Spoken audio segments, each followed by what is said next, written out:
somebody's watching TV, so hear TV.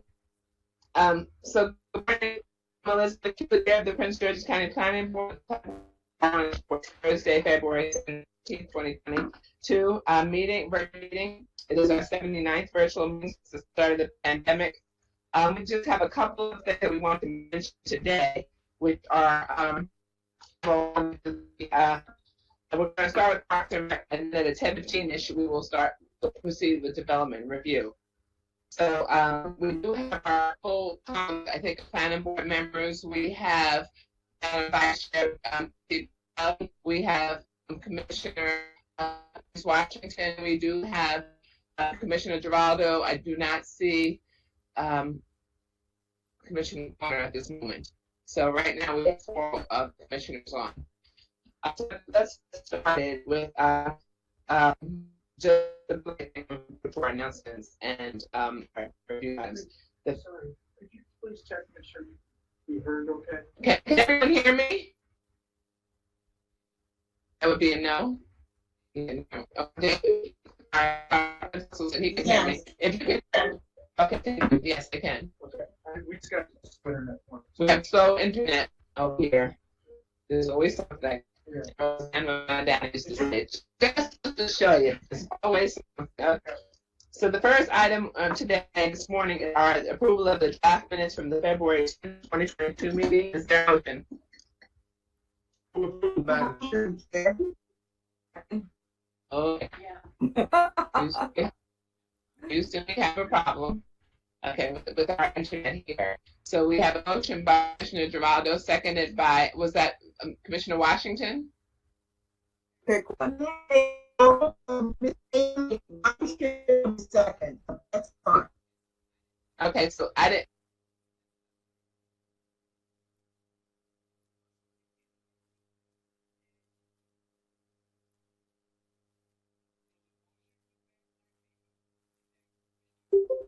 This conference will later be recorded. Internet was a tad faster, and then Commissioner Bailey seconded the motion. So you have 1 motion and 2 seconds. Okay, so the motion, let's take the motion by Commissioner Giraldo, Giraldo today, and seconded by Madam Vice Chair. I'm going to call the roll for the vote. Madam Vice Chair? But aye. There we go. Commissioner Washington? Vote aye. Commissioner Giraldo? Vote Vote aye. aye. Can you hear me? We can hear you. You're buffering a little bit, but we heard you, yes. So the ayes have it 4-0. The next item on our agenda is a Parks and Recreation item. It is the Calvert Hill. Madam Chair, Commissioner Order is on. Okay, thank you. So we now have Commissioner Dorner. That vote was 4-0. Or unless were you here for the vote? I was. Yeah, okay. But it's fine if you want to keep going on. Okay, so thank you. So we're going to go to item 3C, which is the Parks and Recreation item. It is the Calvert Hills Park grant of a perpetual drainage easement. Mr. Sun. Thank you. Good morning, Madam Chair and fellow planning board members. We are here today to request approval for the granting of proposed storm drain easement at our Calvert Hills Park. Next slide, please. This park is located on Erskine Boulevard, approximately a quarter mile east of Route 1, Baltimore Avenue in College Park. Next slide. The park is approximately 6.5 acres in size and adjacent to established residential community to the west and the Metro Green Line to the east. Next slide. The park is in a developed neighborhood park, which contains a softball diamond, playground, picnic shelter, basketball courts, and a parking lot. Slide. Prince George's County Department of Environment has implemented a capital improvement plan to alleviate flooding in the city of College Park, and more specifically, the neighborhood surrounding Calvert Park. Underground storage vaults are proposed under the existing diamond field, which provides stormwater detention capacity for outlets to the public storm drain system. Next slide. Additionally, DPW&T will be installing additional storm drain inlets within the park to alleviate flooding and water ponding in the lower portion of the park. As part of the design and construction of the storm drain easement, there's a need for perpetual storm drain easement. Next slide. Consisting of 98,329 square feet or 2.25 acres. There will be no monetary considerations for granting of the proposed easement. DPR staff recommends granting of this proposed easement. Are there any questions? Nope. Are there questions of Mr. Sun? Thank you very much, Mr. Sun. Are there any questions? Madam Vice Chair? No questions.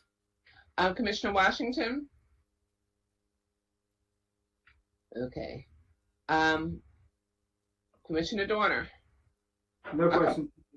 I'll come back to Commissioner Washington. Commissioner Giraldo? No questions, Madam Chair.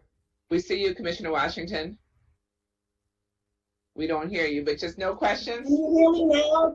Yes, we hear Can you. you hear me now? Yes. No Yes. questions? No question. Okay. Move approval, Madam Chair. I'm having poor connection issues as well. Okay. Okay. So we have a motion by Commissioner Giraldo. Is there a second? Second, Seconded by Madam Vice Chair. Madam Vice Chair? but Commissioner Washington? Vote aye. Okay. Commissioner Dorner? Vote aye. Commissioner Giraldo? Vote aye. And I vote aye. The ayes have it 5-0. Thank you very much, Mr. Sun. That means we have 7 minutes until our development review items at 10:15. So everybody can go refresh your cup of coffee or whatever, okay? Thank you.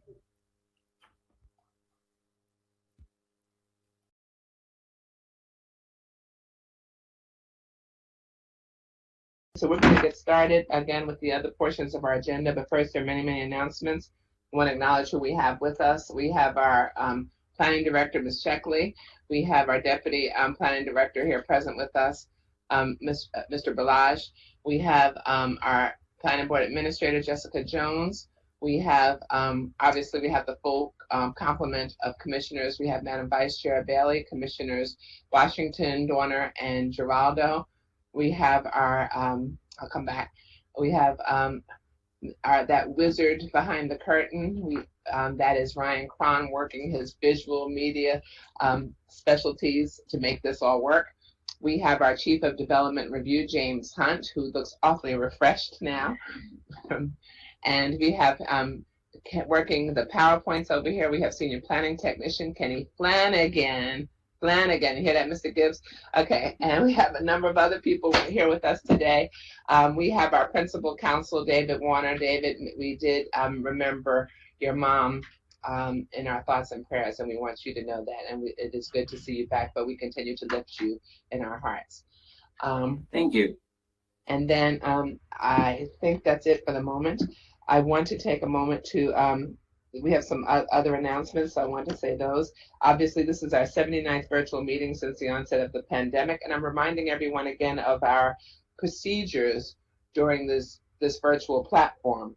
Speaker pre-registration and pre-submission of comments and exhibits is required, and I want to remind everyone that the deadline for signing up to speak or submitting exhibits, if any, is 12 noon on the Tuesday before the planning board, as shown right there on the screen. Follow the cursor, or as announced in every single weekly meeting, as prominently posted on our website, and as clearly stated in bold red on our published weekly planning board agenda. So everyone knows what you need to do.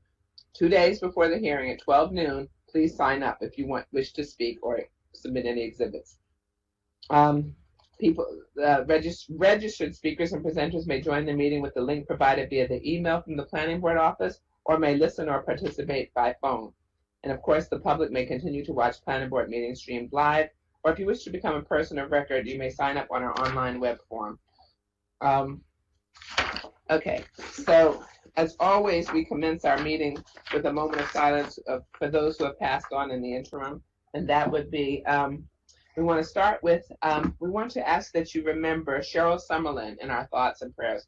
Cheryl is a planning technician, supervisor in the planning department's development review division, and she lost her stepmother, and we lift her and hold her close to our hearts. Within Prince George's County, we want to remember Angela Denise James Moore of Fort Washington. Ms. Moore retired from the FBI after 32 years, and she retired some years ago. And she's also the wife of Richard Allen Moore II, who is an attorney in Prince George's County, who started his career in the Office of Law for Prince George's County. She passed away in January, but the celebration of life was just held earlier this week. We want to keep Vicki Tucker in our thoughts and prayers as well. Vicki was a long time employee of Prince George's County for an extended period of time in the zoning hearing examiner's office. Just a wonderful human being. Madam Vice Chair, you may remember her during your time on the county council, Vicki Tucker. But anyway, she did lose her husband, and we want to keep Ms. Tucker in our thoughts and prayers as well. We want to remember the latest folks who have succumbed to the widespread coronavirus. We are now closing in on 80 million cases in Prince George's County, and over in the United States. In the United States, closing in on 80 million in cases in the United States, and over 952,000 deaths in the United States alone. 952,000 deaths, over 952,000 deaths in the U.S. alone. In that vein, we want to remember Priscilla Murray, who is the mom of singer and actor Tyrese Gibson, known for his role in the Fast and Furious franchise, and Jan DeWitt, TV producer whose work included Bones and Judging Amy, and everyone else who succumbed to this pandemic. Throughout the nation and the world, we want to remember Carmen Herrera. Now, I have to take a moment. She passed away at the age of 106. She was a Cuban-born, Manhattan-based legendary painter. She initially studied architecture, but then became famous late in life as an abstract artist. She made her first sale at the age of 89. So the moral of that story is it's never too late. And I'm happy to hear that there's hope for a second career after all. I just have to discover my talent. But she was very inspirational in so many ways, not only in view of her art, but the fact that she started her second career at age 89. But her inspirational quote is, "I hope that my art will give some joy or pleasure or spark someone's imagination. And I hope that my so-called discovery at age 89 will encourage others waiting for the bus." Hold fast to that memory. Ivan Reitman, at age 75, film and TV director, producer, screenwriter, who directed Meatballs, Stripes, Ghostbusters, Twins, Kindergarten Cop, and more. Luc Montagnier, a Nobel Prize winner for co-discovering HIV, the virus that causes AIDS. Gerald Williams, age 55, the former Major League Baseball outfielder who played for the New York Yankees, Milwaukee Brewers, Atlanta Braves, Tampa Bay Devil Rays, and Miami Marlins, and New York Mets. Jeremy Gammy, former Major League Baseball outfielder and first baseman who played primarily for the Oakland Athletics. P.J. O'Rourke, political satirist and author. Howard Grimes, self-taught drummer with the Memphis band High Rhythm Section, who played for singer Al Green and others. Ian MacDonald, the co-founder of the bands King Crimson and the British-American band Foreigner. He played multi-instruments, the saxophone, flute, and keyboards, and more. And you may remember Foreigner, and there may be a quiz after this. I Want to Know What Love Is, one of their signature songs, and Waiting for a Girl Like You. And of course, we extend our deepest sympathy to any of you who may have suffered the loss of a loved one too. We extend our hearts to you and hold you in our thoughts and prayers. If we may have that moment of silence now, please. Thank you. So we have a number of announcements. It's the month of February. It is Black History Month. We are celebrating so many Black History Month events. And I also wanted to show you this brochure, which I think I should. I don't have it right now. Oh, yes, I do. Black History Month brochure. This is the brochure put out by the Prince George's County Department of Parks and Recreation, specifically under the auspices of recreation. There are tremendous opportunities to participate either virtually or in person at safe distances and with safety protocols. But every year they do a fantastic job for Black History Month, and this time it's called More Than a Month. The theme is More Than a Month, celebrating 40 years of Black history with Maryland National Capital Park and Planning Commission. You know, I have to give it up for the wonderful recreation opportunity provided by our department. Okay, somebody needs to be muted. Please mute everyone else. Okay. Okay. And also, I want to give a shout out to the planning department for their Black History Month program, focusing on wellness for African Americans in particular, mind, body, and soul. It's so important to take care of ourselves physically, but emotionally and mentally, spiritually, financially, in every single way conceivable. They did such a spectacular program this week, so can we give it up for them as well? It is also National Teen Dating Violence Awareness Month.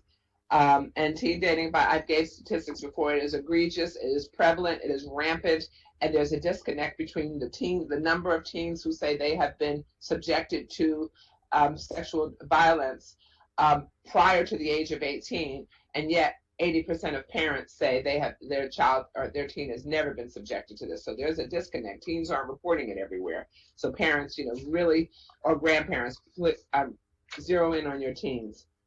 It is also National Therapeutic Recreation Month. And I also have to give a shout out to our Department of Parks and Recreation for that as well, for National Therapeutic Recreation Month, because we are nationally recognized for the services that we provide to persons of all ability levels. And we've gotten national awards on that, and really nobody can touch us on that. So I really want to give a shout out to the Department of Parks and Recreation for their therapeutic recreation opportunities.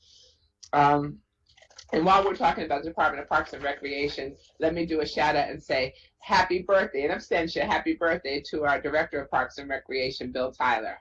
Okay, so happy birthday to Bill Tyler. Also, finally, it is February 17th, and on this day in 1801, Thomas Jefferson was elected the 3rd U.S. President. 1904 was the premiere of Puccini's celebrated opera, Madama Butterfly, known to us as Madame Butterfly. It was in Milan, and I have to tell you, growing up in New York, my mom took me to see Madame Butterfly every year. But anyway, it's a beautiful opera, and in 1904 it was the premiere. 1963, perhaps the greatest basketball player of all time, at least according to the NBA website, Michael Jordan was born in Brooklyn, New York. 1969, the tall, talented, and tempting Temptations released Cloud 9, the first album featuring Dennis Edwards in place of David Ruffin, and became Billboard's Album of the Year. 1971, 6-time Grammy winner, singer, songwriter James Taylor made his television debut. You got a friend. 1972, Italian opera tenor Luciano Pavarotti performed at New York City's Metropolitan Opera and drove the crowd into an absolute frenzy, and received a record 17 curtain calls. Pavarotti was an interesting man. I invite you to read his bio or watch some, his bio on one of these Discovery's channels or something to that effect. You need to read about him. He was fabulous. 1984 was the premiere of the iconic film Footloose, starring Kevin Bacon.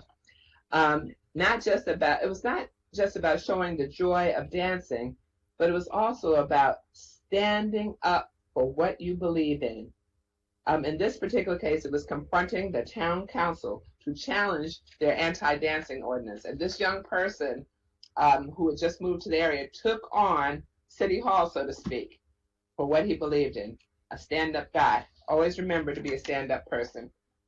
1998, the R&B girl group Destiny's Child released their self-titled debut album, Destiny's Child, and you may know these young girls as Beyonce, Kelly Rowland, and Michelle Williams.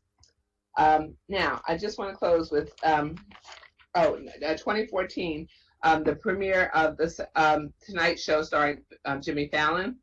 2014, also, the U.S. Secretary of State John Kerry proclaimed that climate change requires urgent action and that only a small window of time remains. Climate change. And in 2020, on this very day, Amazon's Jeff Bezos pledged $10 billion, not $1 million, billion to help fight climate change. And finally, I just want to point out that February 17th is Random Acts of Kindness Day. I speak of kindness each week, but let's step it up even more today. Spread kindness like confetti. Slides, please. So the planning department is conducting a survey to learn more about your thoughts on transportation in the county. And input from residents and community stakeholders will help guide the new and updated master plan of transportation for 2035. Please, we invite you to take 10 to 15 minutes to complete the online survey. And please see the screen for the link or visit pgplanning.org for more details on the project. Again, next slide, we have free at-home COVID test kits. The Prince George's County Health Department and Office of Emergency Management will be distributing 25,000 free COVID at-home test kits each week at designated parks and recreation, community centers, and then also libraries within the county. Only one box per person, and you must be present. And everyone ages 2 years and older is eligible. So you must show proof of county residency, and you can see the screen. Please check the link regularly because the locations may change from week to week. Now, I want to give a shout out, the next one, to Brittany Drakeford of the Office of the Planning Director. She is a 6th generation Prince George's County resident, a doctoral student in the University of Maryland School of Architecture, Planning, and Preservation. And she is a PhD candidate, obviously, in urban and regional planning and design. That's enough to give it up for her right there. But she was also featured in the University of Maryland online newsletter, Maryland Today. There's an excellent article that explores her family's history and shows how she connects it to the work she does today. She discovered her roots, and it's a very interesting article. So please look at A Rooted Return. She discovered so much family history that she was unaware of, and she is tying that into the wonderful work that she does with the planning department. So can we give it up for Brittany Drakeford? She was also a featured panelist on the Department of Parks and Recreation's Black History Month opening program this month. And then finally, we want to say an early happy birthday to our senior counsel, Peter Goldsmith. Happy birthday, Peter Goldsmith. We're so blessed to have him on our team. And I see our principal counsel, David Warner, he's giving it up for his colleague as well. So we want a huge happy birthday, Peter. And finally, so I mentioned in December that our amazing longtime technical hearing writer, Lee Kratka, was retiring. And she did retire effective December of 2021. And we are precluded from turning around and giving contracts immediately to people who retire. But because we didn't have someone to a backup for Marie Proctor as technical hearing writer, Lee Kratka graciously agreed to stay on for additional 2 months, and she rotates with Marie Proctor as technical hearing writer. So she stayed on for an additional 2 months as a volunteer, completely as a volunteer. She is here with us today, and today really is her last because it's her last planning board hearing in February since her December retirement. So we have these wonderful flowers here, and then some for Lee Kratka, and we want to say congratulations and thanks to Lee Kratka. Can you turn their mics on so Lee can hear how much you appreciate it, valued? Come on, Lee, come on over here and get your flowers. You're the best, Lee. Wow. So get in the camera. See Lee, everybody says Lee. Oh, Hi, Lee. Lee. Congratulations. Thank you. My heart. Thank you, Lee. Thank you. Glad to help. Yeah, so we're so appreciative. So finally, so I'm going to go right to our agenda. We want to, so that is the other person who was in the room. I didn't say that earlier. So we have the consent agenda, item 4D. Is there anyone who wishes to oppose the staff's recommendations on item 4D? I have no one signed up. Oh, yes, Ms. Vanterdoos, I don't think she has anything to add. So if there is no board member who wishes to discuss, is there a motion? Move approval of item number 4D in accordance with the recommendation of staff. Second. We have a motion by Madam Vice Chair and seconded by Commissioner Giraldo. Madam Vice Chair. But aye. Commissioner Washington. Okay. She's there. She's just not muted. Okay, we'll come back to you, Commissioner Washington, unless I can hear you. Okay, we'll come back. Okay, Commissioner Dorner. Vote aye. Commissioner Giraldo. Vote aye, Madam Chair. Okay, we cannot hear you, so I know you're phoning in, so we'll catch up with you on the next case. Okay, so the consent agenda passes 4-0. Next item on our agenda is the extension request for 4-08060 Grand Vista. It is item 5. Mr. Diaz-Campbell, are you on? I don't. Present, Madam Chair. Okay, wonderful. Mr. Haller? Good morning, Madam Chair. I'm here. Okay, Mr. Haller, you know you're gonna have to step lively because we were trying to get to your partner before he. I've been told. Okay, so, and Mr. Forney from Grand Vista, are you present? His name is Kevin Forney, can you see? HK. No, okay, he's not on. Okay, so Mr. Diaz-Campbell, let's do this. All right. Good morning, Madam Chair and members of the board. For the record, I am Eddie Diaz-Campbell with the subdivision section. Item number 5 on the agenda is an extension request for preliminary plan of subdivision 4-08060 Grand Vista. This preliminary plan of subdivision was approved by the planning board on April 8, 2010, and it was valid through December 31, 2021, due to prior legislative extensions of the plan's validity period approved by the County Council. A letter dated December 28, 2021, the applicant requested a 1-year extension of the plan's approval. This is the applicant's first extension request. If this request is approved, the preliminary plan of subdivision will be valid through December 31, 2022. The subject preliminary plan of subdivision approved 19 lots and 3 parcels for the development of 19 single-family detached dwelling units. Section 24-119D of the subdivision regulations authorizes the planning board to grant an extension to the normal expiration of preliminary plan of subdivision if certain criteria are met. For this preliminary plan, the criteria in section 24-119D5A, Romanet 1 through Romanet 5 apply. These criteria and their findings are listed in the staff memorandum. Staff found that all 5 criteria were met. Regarding criteria 1 and 2, the extension request was. Okay, hold on one second, Mr. Diaz-Campbell, because we have the criteria in the staff report and also in Mr. Haller's letter. Is there anything you needed to add to that? Would you like me to explain why the criteria were met? Succinctly, and then if you have something over and above what's in the staff report, just succinctly, okay? Sure. So I'll just say that criteria 1 and 2 were met. We also found that criteria 3 and 4 were met based on the, well, really based on the environmental contamination that was put on the site by the crash of the jet near Joint Base Andrews. So if this request is approved, then the applicant will have additional time to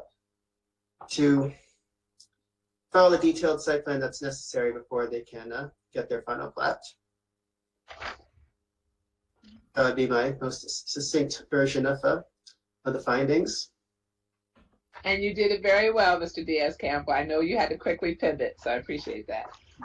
So, because we have this, it's a mere 1-year extension, and it's highly detailed in the staff report and in the statement of justification.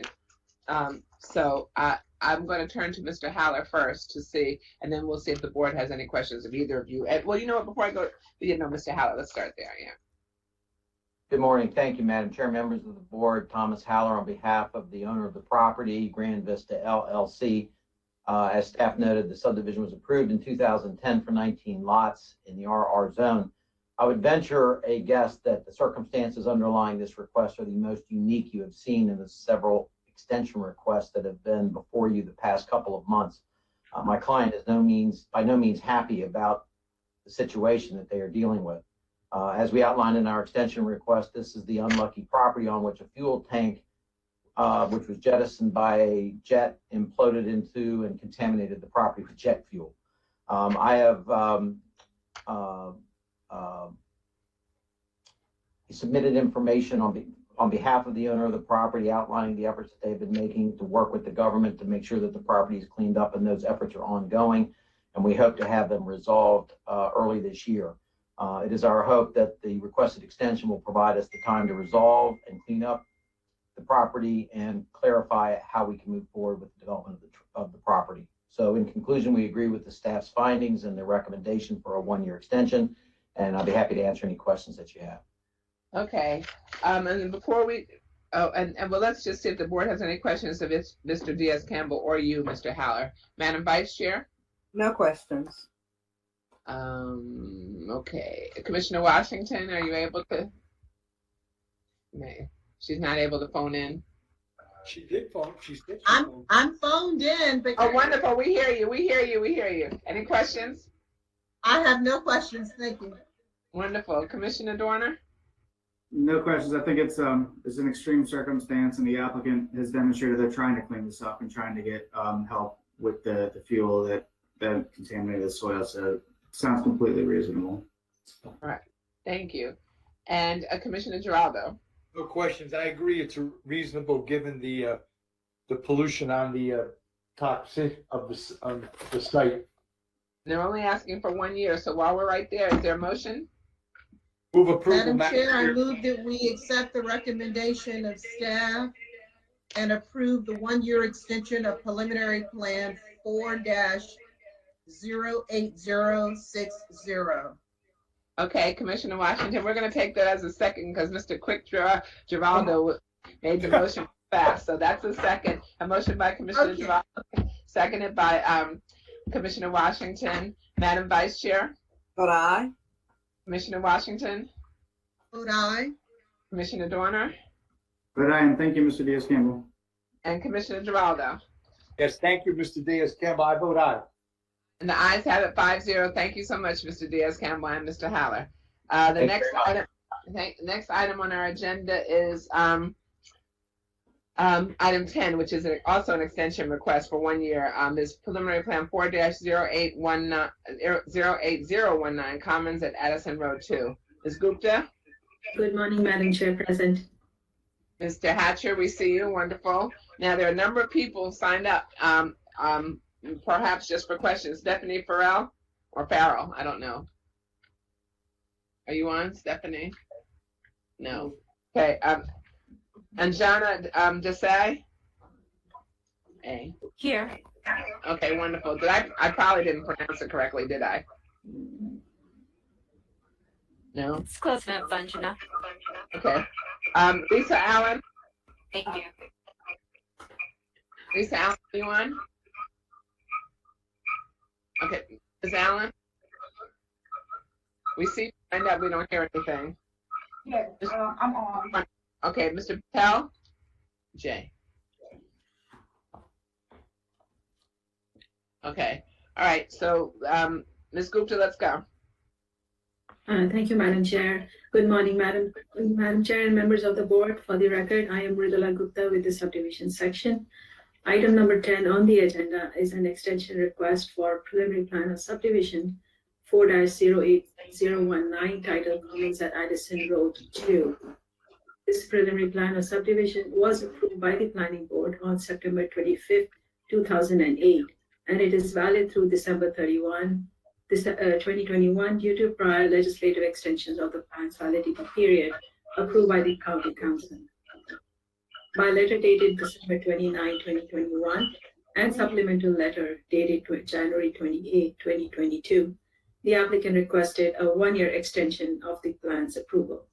This is the applicant's first extension request. If this request is approved, the preliminary plan of subdivision will be valid through December 31st, 2022. The subject preliminary plan of subdivision was approved for one parcel for development of a private parking garage. Section 24-119D of the subdivision regulations authorizes the planning board to grant an extension to the normal expiration of a preliminary plan of subdivision if certain criteria are met. For this preliminary plan, the criteria under section 24-119D5A apply. These criteria and their findings are listed in the staff memorandum. Staff found that all 5 criteria were met. Regarding criteria 1 and 2, the extension request was required to be filed prior to the expiration of the preliminary plan of subdivision, and this requirement was met. The preliminary plan of subdivision also remains in conformance with all applicable requirements of Subtitle 27. Criteria 3 and 4 require findings that 2 years is not sufficient time to prepare the final plats, and that the applicant is not unduly delaying the filing of the final plats.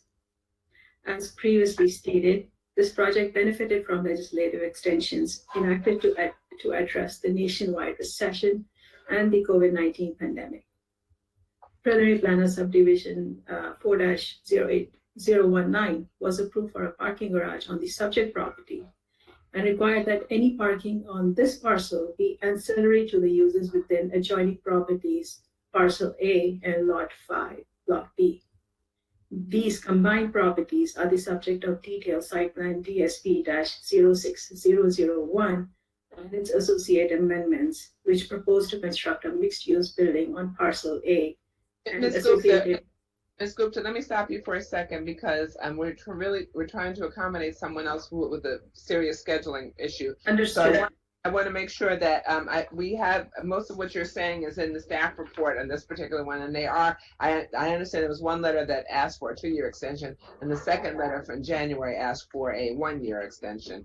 So is there anything? So can you you've gone through the findings and in the staff report and in your presentation. Can you just tell us what the staff recommendation is at this point? Absolutely, Madam Chair. After a review, staff recommends that the planning board grant a 1-year extension for the preliminary plan 4-08019. Okay, thank you. Okay, so thank you, Ms. Gupta, and we're trying to accommodate someone who has a scheduling issue. So and everything was already loaded up before we realized that. So let's see. Let me turn to Mr. Hatcher at this point. Thank you, Madam Chair, Commissioners. For the record, my name is Chris Hatcher with the law firm CL Hatcher LLC, here on behalf of the applicant, 6301 Central Avenue LLC. I'll keep my remarks brief because we definitely support staff's recommendation on this application. We are currently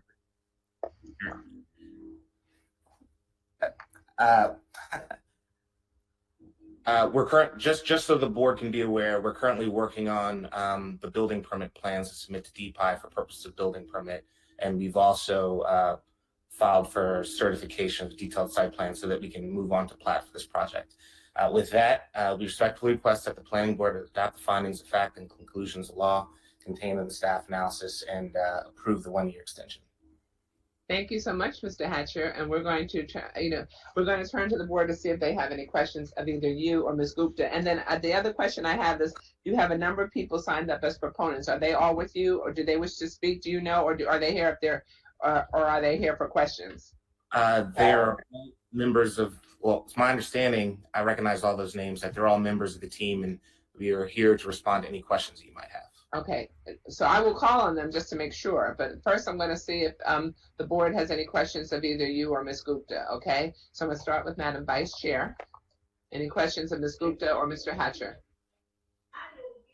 No questions, thank you. Okay, Commissioner Washington? No questions, thank you. Commissioner Dorner? No questions. And Commissioner Giraldo? No questions, Madam Chair. Thank you. I'm going to call these names and you can let me know whether you wish to speak or whether you're just in agreement or here for any questions. Ms. Farrell? Oh, she wasn't on, that's right. Ms. Desai? I'm in agreement. Ms. Allen? I'm in agreement. Mr. Patel was not on. Oh, now, are there any, is it Mr. Patel? Yes, I'm in agreement. Okay, wonderful. And that concluded the sign-up list. So with that, we'll entertain a motion. Madam Chair, move approval of staff recommendation of 1-year extension. We have a motion? Second. Second. A motion by Madam Vice Chair and seconded by Commissioner Giraldo. Madam Vice Chair. Vote aye. Commissioner Washington. Vote aye. Commissioner Dorner. Vote aye. And Commissioner Giraldo. Vote aye, Madam Chair. Thank you. Okay, the ayes have it, 5-0. Thank you very much. The next two items on our agenda are items 6 and 7. Now they are reconsideration. We already had the request for reconsideration. It was set in for a hearing. And I think to some extent they overlap. So I'll say at the outset, we will incorporate the pertinent part of the record from one into the other, so that they will be in both in the record of each case. So with that, I know we have Mr. Diaz Campbell. Are you ready? Yes, I am, Madam Chair. Okay. Let's go. Okay. So item number 6 on the agenda is a reconsideration hearing for preliminary plan session 4-11004, Stevens Crossing at Brandywine. At the December 16, 2021 Planning Board hearing, the Planning Board granted the applicant's request to hear reconsideration to modify conditions 10, 11, 15, 16, and 33 for Prince George's County Planning Board Resolution number 14-110C, adopted on October 23, 2014. The board granted the request for reconsideration based on other good cause and furtherance of substantial public interest. This is one of 2 reconsideration requests granted for the Stevens Crossing project on December 16, the other being for preliminary plan session 4-15011. The applicant's request, laid out in their October 29, 2021 letter requesting the reconsideration, pertains to several infrastructural improvements the applicant must construct in order to meet the mandatory dedication of parkland requirements of the preliminary plan. Specifically, the applicant wishes to delay their deadline to complete construction of these improvements, and also delay several of the prerequisite steps to that construction in order to accommodate their new strategy and phasing for development of the site. Next slide, please. The site is located in the southern part of Prince George's County within Planning Area 85A and Council District 9. Next slide, please. More specifically, the site is located southeast of the intersection of US 301 and Maryland 381. Next slide, please. The aerial map shows that the site consists mostly of existing woodlands, with some stormwater management facilities in the southern portion of the site. These are to be removed to make way for new development. Next slide, please. The site map shows that the property has a varied topography, with the steepest slopes occurring near where the Timothy Branch stream crosses through the site. Next slide, please. The zoning map shows that the site is located in the mixed-use transportation zone. Northeast of the site in the reserved open space zone is Brandywine Area Community Park, home of the Southern Area Aquatic and Recreational Complex, or SARC. South of the site across Maryland 381 is a development known as the Villages at Timothy Branch, in the Local Activity Center zone. Southwest of the site are various industrial and commercial uses in the light industrial zone. The site is otherwise surrounded by residential uses in the rural residential and residential suburban development zones. Next slide, please.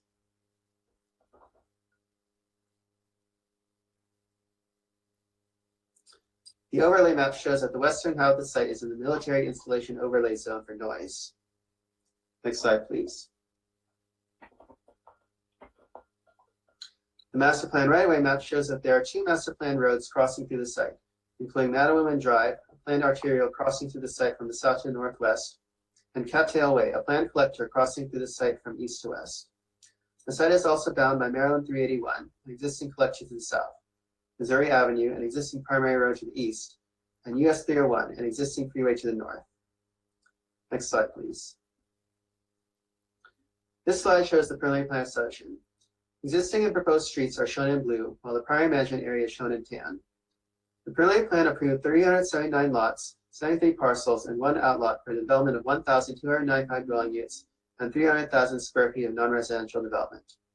The dwelling units consist primarily of townhouses, 2/2 dwelling units, and multifamily units. The outlot is at the east end of the development and is later subdivided under preliminary plan section 4-15011. The outlot was created due to the discovery of wetlands in the vicinity during the review of 4-11004, as the applicant needed to redesign the site layout in the area to accommodate those wetlands. With 4-11004, the applicant was required to construct several infrastructural improvements near the east end of the site in order to meet the mandatory dedication of parkland requirements of the preliminary plan. These include constructing Cattail Way over Timothy Branch, constructing a half section of Cattail Way along the full frontage of Brandywine Area Community Park, constructing a driveway between Cattail Way and the Sark within the park, and constructing trails along the road frontage and next to the driveway. It was anticipated at the time of the plan's approval that the applicant could complete construction of these improvements prior to the 100th building permit for the development, because construction of the development was to proceed from east to west, starting at Missouri Avenue. The applicant would need to build the west end of Cattail Way in order to provide access to the first group of dwelling units, and they would be able to provide the required access to the Sark at the same time. Next slide, please. However, the applicant has since discovered that their original strategy for developing the site is unfeasible due to the higher than expected cost of installing the development's road infrastructure. In particular, the applicant found that the wetland impacts of Cattail Way are greater than originally anticipated near where it intersects Missouri Avenue. While this section of roadway will still be developed, the applicant will need additional time to get the money needed to construct the road, and they will need to sell dwelling units to help get it. Therefore, the applicant proposed a new strategy for developing the site, shown on this slide, in which development will proceed from west to east instead of east to west. Access to the development will be provided first by way of Maryland 381 and Madeline Drive, with the road shown in yellow constructed prior to the first dwelling unit. The road shown in green would be constructed before the 227th dwelling unit. The road shown in blue, which includes the stream crossing and Park Street frontage required by the conditions of the reconsideration, was proposed to be constructed prior to the 497th dwelling unit. Under this strategy, the required connection to the Sark would be among the last improvements to be constructed with the townhouse and 2 over 2 portion of the development, rather than among the first. Next slide, please. Staff evaluated the applicant's proposed new strategy and found that the change will not affect any of the transportation adequacy findings of either 4-11004 or 4-15011. Staff also found it was acceptable to delay construction of the stream crossing, half section of Cattail Way, trails, and driveway until later in the development process. However, staff did find that based on the delay, the conditions of approval related to construction of these improvements should have additional safeguards to ensure the improvements will be installed despite the longer time horizon for their construction. Because if these improvements are not installed, all of the dwelling units west of Timothy Branch will have impeded access to the Sark. Okay. This slide shows the Can we, I know we have to stop this case at 11, so I just want to make sure how we're doing. Okay. So if we get to 11 o'clock, we have to move this. So how many more, you got a few more slides? Can you? Okay. Let's, because we have everything. We have the staff report. Slides that are require the longest explanation. So if you'd like me to summarize them, I can. If you summarize, yeah, thank you. Okay, so the applicant wanted to construct the road between the conclusion of Phase D and the beginning of Phase E, as you can see on this slide. But our staff recommendation would be instead that they be required to finish construction before Phase D is concluded. We would also recommend that that the resolution reflect specific timing for the prerequisite steps to construction, which include the bonding, the agreement to construct with the Department of Parks and Recreation, as well as the construction of, as well as giving construction drawings to DPI and obtaining permits from DPI for the improvements within Cattail Way. So those range from those steps range from prior to final plat for the property to prior to the 370th building permits. So those conditions will ensure that. And they're in the staff recommendation, right? I'm sorry? They would set forth in the staff recommendation. Yes. Okay, thank you. Excuse me, Madam Chair, this is James Hunt for the record. If it pleases the board, we can proceed on since you all have everything in the backup. Yes, we do. Okay, so Eddie, we'll just proceed on. Let Madam Chair take it from there. Thank you. So we have your recommendation as in the staff report. Mr. Gibbs?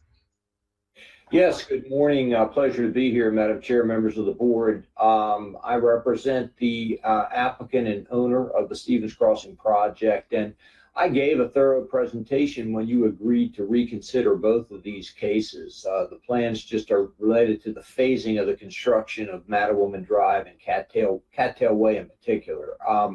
And so I'll just rest on what I had in my presentation letter. Initially, I do want to thank Mr. Diaz-Campbell for working with us. He made some adjustments in what we had requested, but we find those adjustments to be acceptable. And as always, he was entirely professional and thorough in his work product, and we enjoy working with him. So thank you very much. And my comments could apply equally to the second matter because they're all part of the same project. Thank you very much. Part and the conditions are numbered differently, but they're all part. Okay, thank you. I'm going to see if the board has any questions of either of you, and if not, we'll attend them. We'll entertain a motion. And just show me by show of hands if there's any questions on item 6. Okay, is there a motion? Madam Chair, I move that we adopt the findings of staff of 4-11004 preliminary plan of subdivision reconsideration hearing for Stevens Crossing at Brandywine, along with the associated conditions set forth therein in the staff report. Just to clarify, it's not just the conditions, but it's also the findings. There's two findings. I said findings, the findings and the condition. Okay, I'll second that. Okay, we have a motion by Commissioner Geraldo, seconded by Commissioner Dorner. Madam Vice Chair? Vote aye. Let's see if we hear Commissioner Washington. She's not. Okay, Commissioner Dorner? Vote aye. Commissioner Geraldo? Vote aye, Madam Chair. The ayes have it, 4-0. Thank you. And then item 7, is there anything you need to add for item 7? The conditions are for item 7 are 3, 4, 8, and 9. Correct, Mr. Diaz-Campbell? That's right. Is there anything that we need to add? Because we're going to incorporate the entire record of item 6 into item 7 as well. So that includes your presentation and the backup. Is there anything you care or need to add, Mr. Diaz-Campbell? The only thing I would add is that the recommendation we made for that is to edit those conditions consistent with the edits we recommended for 4-11004. And that's it? Yes. Okay, thank you, Mr. Diaz-Campbell. We appreciate your flexibility today. Mr. Gibbs? Mr. Gibbs has a big conflict, okay. Yes, okay. Thanks everyone so much for helping me with my conflict, and I have nothing further to add here. And once again, thanks to Mr. Diaz-Campbell and to the planning board. Appreciate it so much. Thank you. Okay, so if there are no questions, is there a motion? Move approval of case 415011 with all conditions. Second. Okay, okay, we have a motion and a second. A motion by Commissioner Washington, Madam Vice Chair, and seconded by Commissioner Dorner. And that includes Mr. Diaz-Campbell's statement as well. So, Madam Vice Chair? Vote aye. We're going to try Commissioner Washington. Hearing none. Commissioner Dorner? Vote aye. And Commissioner Geraldo? Vote aye, Madam Chair. The ayes have it 4-0. There you go. Okay. Thank you. Thank you very much. Appreciate your help. Thank you. Well, okay. Item 9, which is specific design plan 0519-01. So let's see, let me do that. Let me just do a check to make sure we have everyone we need.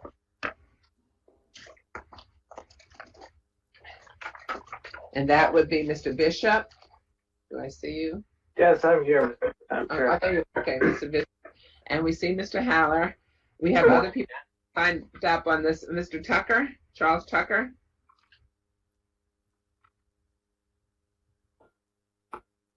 No. We have an Adam Tucker, but no Charles Tucker. Adam Tucker is the same person. Okay, got it. Okay, Adam Tucker. Mark Johnston. I'm here. Okay. All right. And then Kevin Foster. Yes. I'm here. Okay, wonderful. And that concludes the sign up list. So Mr. Bishop, you are on. Thank you, Madam Chair. Good morning, Madam Chair, members of the Planning Board. For the record, I am Andrew Bishop with the Urban Design Section. Item 9 is the specific design plan for Brandywine Village, SDP 0519-01, which requests approval for the construction of 97,597 square feet of an integrated shopping center. The application has been filed to extend the validity of SDP 0519, which was approved in 2007, and allow additional time to construct the shopping center. Slide 2, please. The property is in the southern portion of Prince George's County in Planning Area 85A, Council District 9. Slide 3, please. The property is part of a larger development known as Brandywine Village and contains a mix of uses containing residential and commercial uses. The location of this SDP is outlined in red on the south side of Chadsford Drive, west of its intersection with US 301. Slide 4, please. The property is currently vacant and is split zoned LAC, RM, and CSC. The site is bound to the east by US 301, south by Clymer Drive with commercial uses beyond, and west by the dedicated but undeveloped right-of-way of General Lafayette Boulevard. Slide 5, please. The aerial image outlines the property in red and shows the vacant site and its relationship to the surrounding roadways and adjacent properties, such as Brandywine Crossing Shopping Center, which can be seen across to US 301. Slide 6, please. The topographic map shows that the site is vacant and generally slopes towards a tributary of the Timothy Branch stream. Slide 7, please. The master planned freeway US 301 is east of the site in orange, and the undeveloped major collector General Lafayette Boulevard is shown in blue to the west. Slide 8, please. This is a bird's eye view of the property and shows an enlarged aerial of the site. Slide 9, please. This is an illustrative rendering of the site plan submitted by the applicant and shows the overall Brandywine Village Shopping Center. Slide 10, please. The next 4 slides show architectural elevations of the proposed building and remain unchanged from the prior SDP approval. The buildings seen here are of the western building containing the anchor store. The building features a tower at each end of the structure and accents such as fabric awnings, metal canopies, and a brick water table, which are proposed to provide interest and break up the mass of the building. Slide 11, please. This slide shows the rectangular office and retail buildings proposed on the eastern portion of the site and proposes some of the same architectural finishes as the previous building, with building accents that have been used to provide a cohesive development. Slide 12, please. This slide is of the rear and side elevation of the primary building, and it was not visible from the parking area or US 301. Slide 13, please. These elevations are of the retail and restaurant pad sites that are proposed on the northern and southern portion of the shopping center site. Slide 14, please. Some of the details proposed with the application are shown here and include items such as the plaza proposed on the eastern portion of the site between the retail and offices, and other site furnishings such as trash cans and benches. Slide 15, please. This slide is of additional site details such as the retaining wall that is proposed on the western portion of the site and other features such as lighting and tree grates. Slide 16, please. A revised TCP2 has been submitted with the application and is seen here. The overall TCP2 is phased and proposes a combination of off-site and on-site preservation and is acceptable. Slide 17, please. In conclusion, the Urban Design section is pleased to recommend the Planning Board adopt the findings of this report and approve specific design plan SDP 0519-01 and Type 2 Tree Conservation Plan TCP2 12698-10 for Brandywine Village, subject to the conditions and findings in the staff report.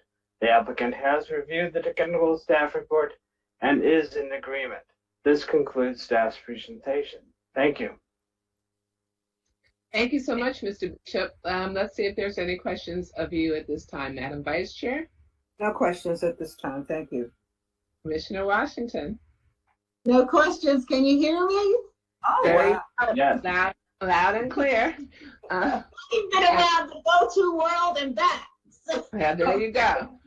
Commissioner Dorner No questions, and welcome back, Commissioner Washington. and Commissioner Giraldo. No questions, Madam Chair. Okay, so with that, Mr. Haller, you are on. Thank you very much. Again, Madam Chair, members of the board, Thomas Haller on behalf of the applicant in this case, ZP number 140 LLC.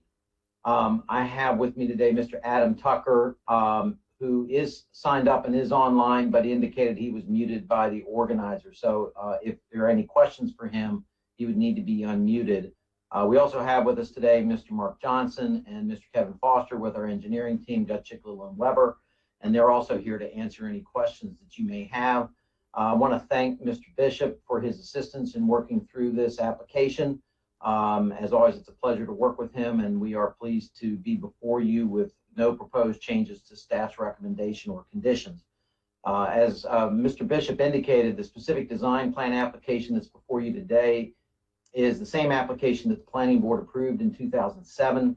The proposed shopping center is to be anchored by a giant food store, as you saw in the renderings. After the SDP was approved in 2007, the property was platted in 2008 and then was subsequently graded pursuant to the approved SDP in 2009. Unfortunately, due to the recession, Giant placed the store on hold and construction stopped at that point. Notwithstanding, Giant remains under contract or under lease for this center, and the center will be built as soon as they are ready to proceed with the construction of their store. The SDP remained valid for several years as a result of the extensions approved by the County Council, but due to the fact that this SDP was approved prior to 2015, it expired on December 31st, 2021. As a result, the only way to extend the SDP was to file a new application, and it is that application that's before you today. Since all of the conditions of the prior approval were incorporated into the prior SDP plans, and since there are no changes to the SDP proposed, there really aren't any new issues. And as I said, we concur with staff's findings and conditions. So we are happy to answer any questions that you have regarding this application. We're pleased to be before you today. Okay, thank you, Mr. Grandpa, excuse me, Mr. Haller. Okay, let's see if there's any questions of you at this time. Mr. Haller, you were supposed to smile at that, being Grandpa, but okay. Let's see if there are any questions. Madam Vice Chair? No questions, thank you. Commissioner Washington? No questions, thank you. Commissioner Dorner? No questions. And Commissioner Giraldo? Madam Chair, I have no questions. Thank you. Thank you. And Mr. Flanagan over here is graciously over here taking the wait for that. But you know, we're going to see if your folks would like to speak, and they are unmuted from our end. So we're going to see. Mr. Tucker, do you wish to speak? No, thank you. I'm good. Okay. Thank you, Mr. Johnston. Sorry. I'm here just to answer questions. And Mr. Foster.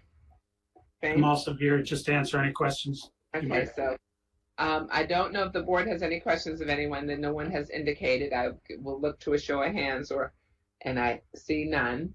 So at that point, we will entertain a motion for this specific design plan -0519-01 Brandywine Village. Madam Chair, move that we adopt the findings of staff and approve SDP-0519-01 and TCP 2-126-98-10, subject to the following conditions as outlined in staff's report. And she's back. We have a motion by Commissioner Washington, and the second was? Geraldo. Okay, Commissioner Geraldo. Okay, Commissioner Quick Geraldo. Okay, Madam Vice Chair? Vote aye. Commissioner Washington? Vote aye. Commissioner Dorner? Vote aye. And Commissioner Geraldo? Low draw. I vote aye. Okay, there we go. The ayes have it, 5-0. Thank you very much. Thank you, Madam Chair. I would like to note that I'm not used to being called grandpa yet, but I'm also expecting grandchild number 2 next month. So Oh my goodness. Yeah. Back to back. There is a song by Montel Jordan. This is how we do it. Right behind each other. So But that is so wonderful. Congratulations, Mr. Howard. Okay. The next item on our agenda is item 8. It is preliminary plan of subdivision 4-21023 Brinkley Road Apartments. I see we have Mr. Heath present to present. Mr. Foreman, do I see you yet? Oh, there you are. Good morning, Mr. Foreman. And Ms. Smith, are you on? Noel Smith? Present. Okay, wonderful. And Mr. Capers? Maybe Will Capers? Yeah, there. Okay, he's signed in. And then somebody we haven't seen in quite a while, Mr. Duckert. You're on? Good morning, and thank you, and I am here. Okay, wonderful. Ms. Ballestero? Yeah, I see you. We see you now. Okay, thank you. Ms. Sarah? Gladys? Sarah? G? Oh, no. Oh. Maybe it's under F. No, we don't have her signed up. Okay. And David, yes. Madam Chair, I think there was an issue with Miss Sarah's link this morning, so she was able to try to log in through the web, but I'm not sure. Here. Oh, she is here? Okay. Okay, oh, she's the caller, maybe. Okay, thank you. And David Show, you can correct me. I'm sure I'm messing that up. David, SS. No, we don't see that. Okay. Okay. We also have Janice Adams. Are you on? Janice Adams? We have you signed. Okay, wonderful. We see you. And Shirley Mitchell? That's her. Shirley, unmute yourself. Shirley. Yes, I'm on. Okay, wonderful. And then we also have an exhibit. It's applicant's exhibit number 1, which are proposed revisions to the conditions. So with that, we are going to turn to Mr. Heath. Thank you. Good morning, Madam Chair, members of the board. For the record, I'm Antoine Heath with the subdivision section. Item number 8 is a preliminary plan of subdivision for 4-21023 Brinkley Road Apartments. The subject property consists of 2 parcels, which are proposed to be consolidated into 1 parcel for the development of 105 multifamily dwelling units on 5.1 acres. The applicant has submitted revisions to conditions prior to the Tuesday 12 p.m. deadline. These can be found in the additional backup and will be discussed during the presentation. Slide 2, please. The site is located in western Prince George's County within Planning Area 76B and Council District 8. Slide 3, please. More specifically, the subject property is located on the north side of Brinkley Road, approximately 0.2 miles east of its intersection with Oxon Hill Road. Slide 4, please. 4.82 acres of the subject site are located in the multifamily high-density residential zone, and the remaining 0.36 acres are located within the multifamily low-density condominium zone. The properties abutting the site to the west and some of the properties to the east are located also in a multifamily low-density condominium zone. Remaining properties abutting the site to the east are located in the multifamily high-rise residential zone. And the adjacent zones are the CO, CSC, RT, R55, R18, and RR zones. Slide 5, please. This aerial photograph shows the site in its current vacant condition. The abutting property to the north is also vacant. The abutting property to the west consists of single-family detached dwellings, and the abutting properties to the east consists of both single-family detached dwellings and multifamily dwellings. The property beyond Brinkley Road to the south consists of a church. Slide 6, please. The site map shows the topography of the property, which is relatively flat at the southern portion of the site, but slopes downhill to the north. Slide 7, please. This slide shows the master plan rights-of-way adjacent to the site. Major collector Brinkley Road can be seen in blue abutting the site. Freeway I-95 and I-495 can be seen at the top of the slide in orange. And arterial Maryland 414 can be seen in red on the left side. And master plan collector known as C-715 can be seen at the bottom of the slide in green. Slide 8, please. There are 3 critical intersections affected by this proposal, or excuse me, 4 critical intersections affected by this proposal, which are targeted in red. All of these intersections will operate at adequate levels with the exception of the entrance to the site along Brinkley Road, which will require mitigation. This mitigation includes a left turn and through lane at the eastbound approach of the intersection, as well as a through lane and right lane at the westbound approach to the intersection. Slide 9, please.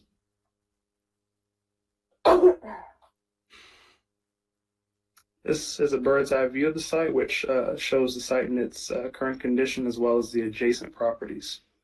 Slide 10, please.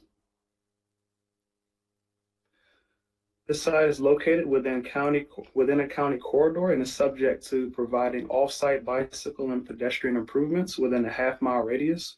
Staff and the applicant agreed upon several options of improvements that are needed. This slide depicts these improvements and their locations. These options include sidewalk installation, crosswalks, and ADA compliant pedestrian ramps, as well as bus shelters. Staff as well as DPI recommended that the installation of 3 bus shelters be selected for construction. However, construction of 3 bus shelters exceeded the BPIS cost cap, so the applicant has requested a revision to the condition. This is condition 12 of the staff report, proffering 2 bus shelters instead of 3, and staff is in agreement with this revision. The locations of these bus shelters are circled in red, one along the north side of Brinkley Road and the other along the south side of Brinkley Road. Slide 11, please. This is a look at the preliminary plan of subdivision, which depicts the proposed lots in red, with existing and proposed rights-of-way highlighted in blue. There is 1 point of access to the site from Brinkley Road. The applicant is proposing to meet mandatory parkland dedication requirements with on-site recreation facilities, and this is detailed on page 5 of the staff report. Adequate public facilities, including police, water and sewer, and fire and rescue, are available to serve the subject site. Slide 12, please. The applicant submitted a tree conservation plan with this application. The site contains environmental regulated features known as primary management area, which are outlined in a dashed pink line. And the proposed impacts to the primary management area are highlighted in orange, and woodland area to be preserved is highlighted in green. Any proposed building or parking layout, as well as any landscape requirements, will be further reviewed at the time of detailed site plan. Slide 13, please. This is a closer look at the proposed impact to the primary management area. This impact is a result of a proposed sewer line connection to the existing sewer line traveling through the site. Staff finds that the impact to the primary management area has been minimized to the greatest extent possible, and approval of this impact is recommended. Slide 14, please. Staff recommends that the planning board adopt the findings and approve preliminary plan of subdivision 4-21023 and type 1 tree conservation plan TCP 1-018-2021, subject to the 18 conditions in the staff report and the proposed revisions to conditions. This concludes staff's presentation. Thank you very much, Mr. Heath. And I thank you for going through the PowerPoint so well, because I see, although we have the PowerPoint, I see some of the slides were updated a little bit, ever so slightly. So thank you for that. So let's see if there's any questions of you before we go to Mr. Foreman. Madam Vice Chair, any questions of Mr. Heath? No, thank you, Mr. Heath. Okay, Commissioner Washington, any questions? No questions, thank you. And Commissioner Dorner, any questions? No questions, thank you. And Commissioner Geraldo? No questions, Madam Chair. Thank you. Thank Mr. you. With that, we'll turn to Mr. Foreman. Thank you, Madam Chair. Good morning again. Good morning. To you and members of the board. For the record, my name is Nate Foreman with the law firm of O'Malley, Miles, Nyland, and Gilmore, and I'm here on behalf of the applicant in this case, 95 Forever Bubhas LLC. It's my pleasure to be here with my development team, who I would like to introduce and are ready to answer any questions that the board may have. I've been assured that Mr. David Shaul, on behalf of the applicant, is now registered and in, because I think there was an issue with him at the very beginning, but he has assured me he's back on. Okay. We also have Gladys Sarah on behalf of Sarah Engineered, Victoria Ballestero on behalf of ATCS, and as you mentioned, Wes Guckert on behalf of the traffic group.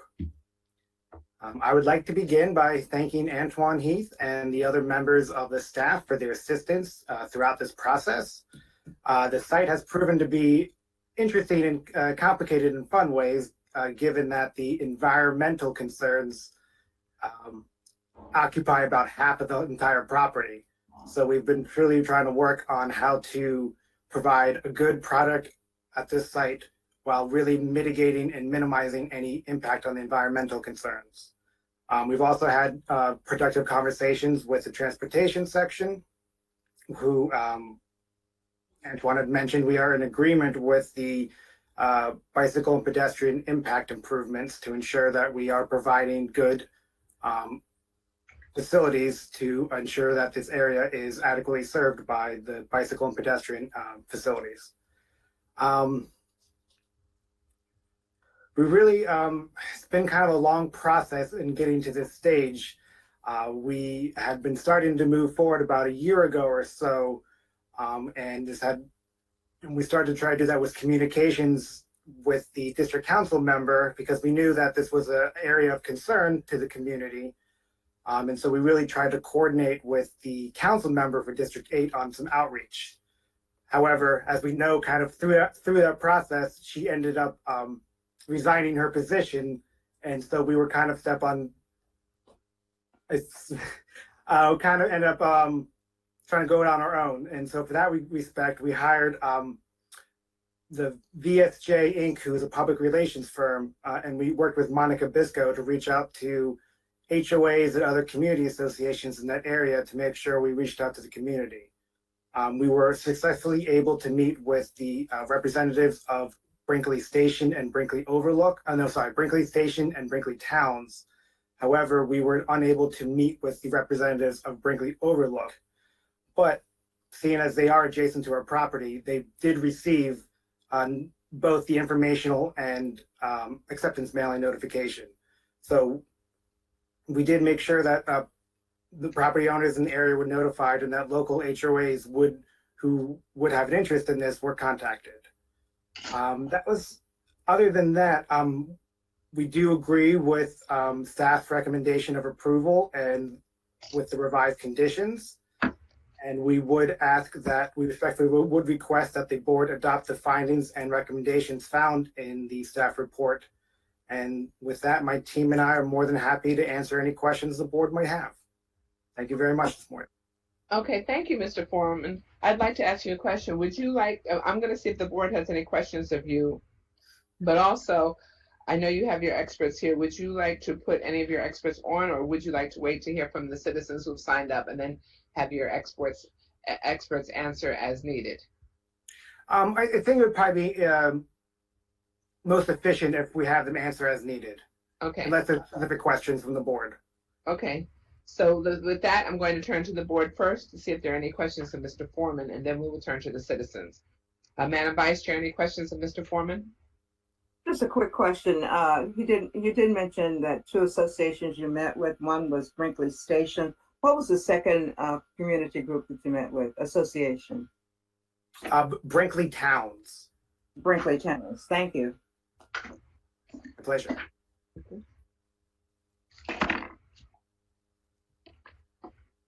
Okay, any other questions, Madam Vice Chair? No other questions. Thank you. Okay. And presumably, well, I don't know who was left in terms of Ms.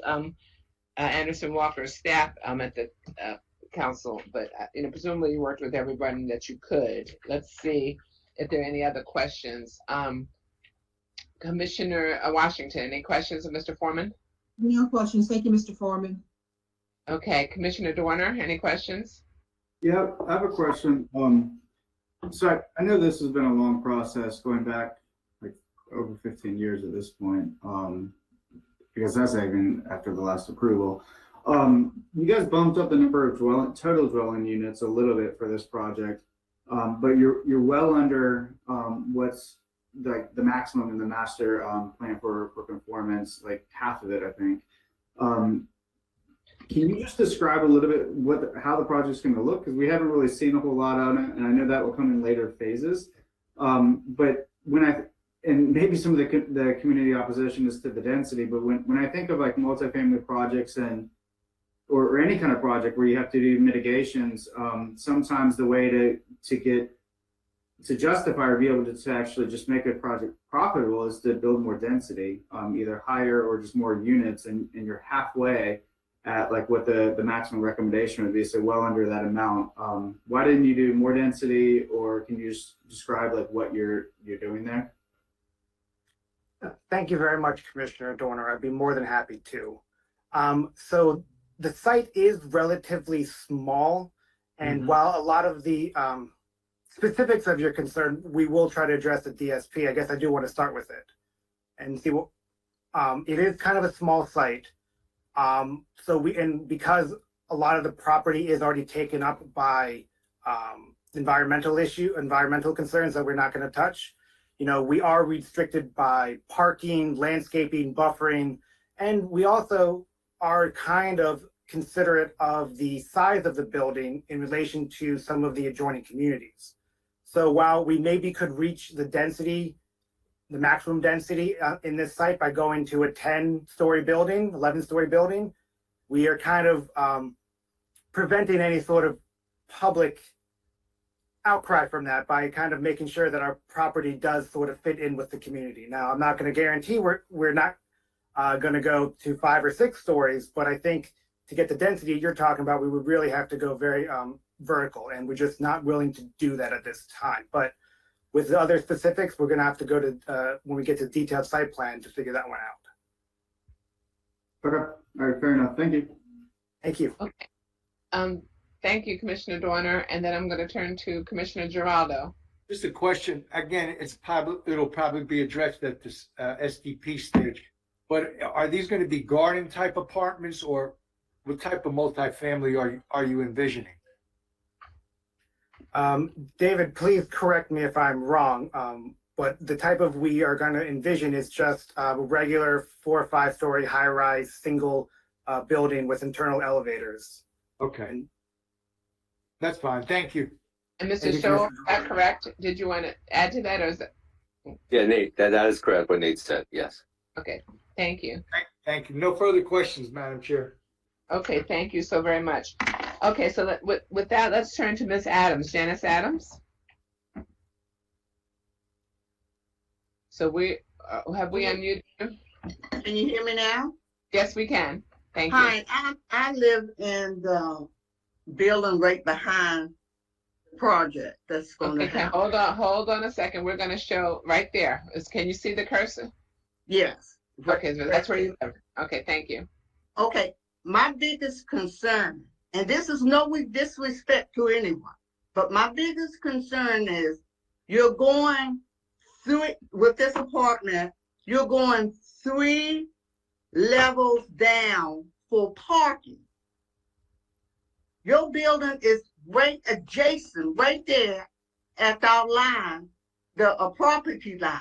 So when you go to dig 3 stories down, that's about the same height as your courthouse building, or a little less than that.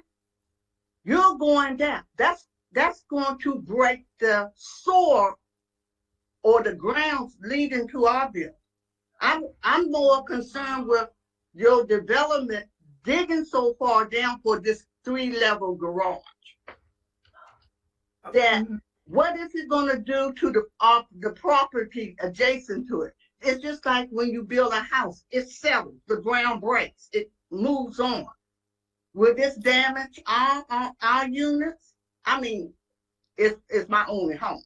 So I'm very concerned with the level of the ground.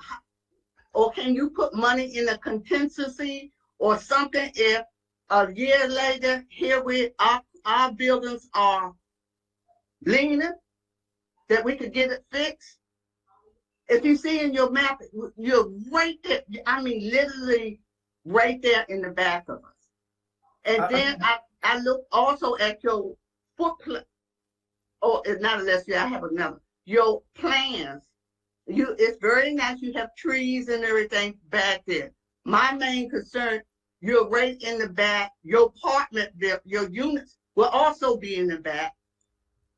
People then could come right out the units and walk through our property, even to get to the bus stop and walk. Okay, hold on, Ms. Adams, hold on a second. I'm gonna let you continue. I'm just making sure I'm following you. So, because we actually take copious notes to make sure that we're hearing everything that you have to say. And I know you were worried about the soil, the ground stability, and what that might be to your what that might do to your building. And the second one is people accessing from that building to your home. That's your second, like some sort of back. Okay. Yes, okay. That's the second one, because we're back to back. So everybody would just come out their back to shortcut, or they would come out their back to walk their animals. Ms. Adams, may I just interrupt real quick? Well, wait a minute. Mr. Paul. Yes, how about if we do this? Can we hear all of her concerns first and then give you an opportunity? Okay. Okay.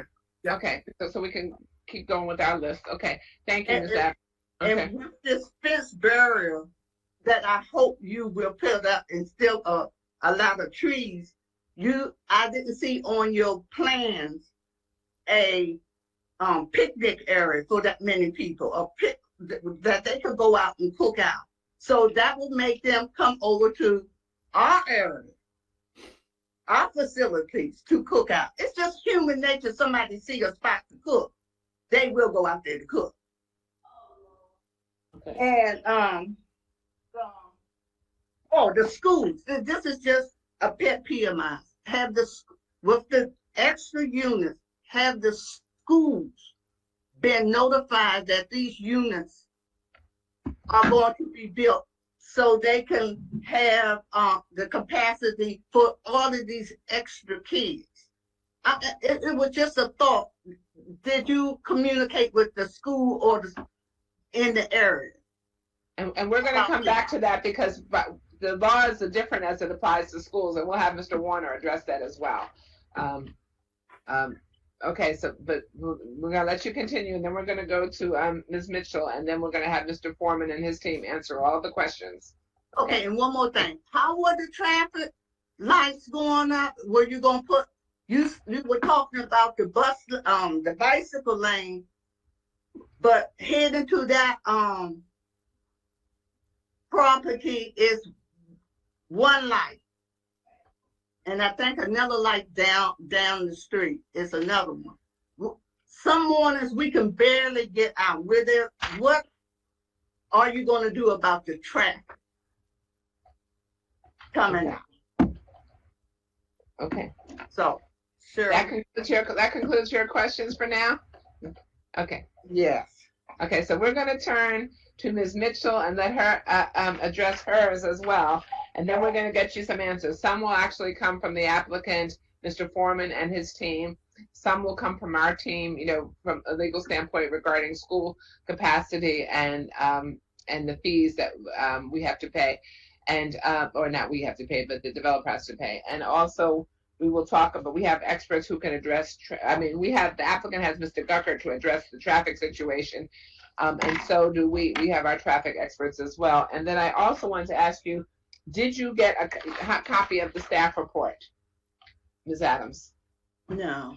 Okay, because I should say for the record that they are posted online 2 weeks in advance, so you can, even if you can't print it, they are. Ms. Adams? Yes. I sent you a link yesterday with the staff report. I'm not sure if you got it or not. It was a link that I sent to you through email. Okay. I go see so many emails.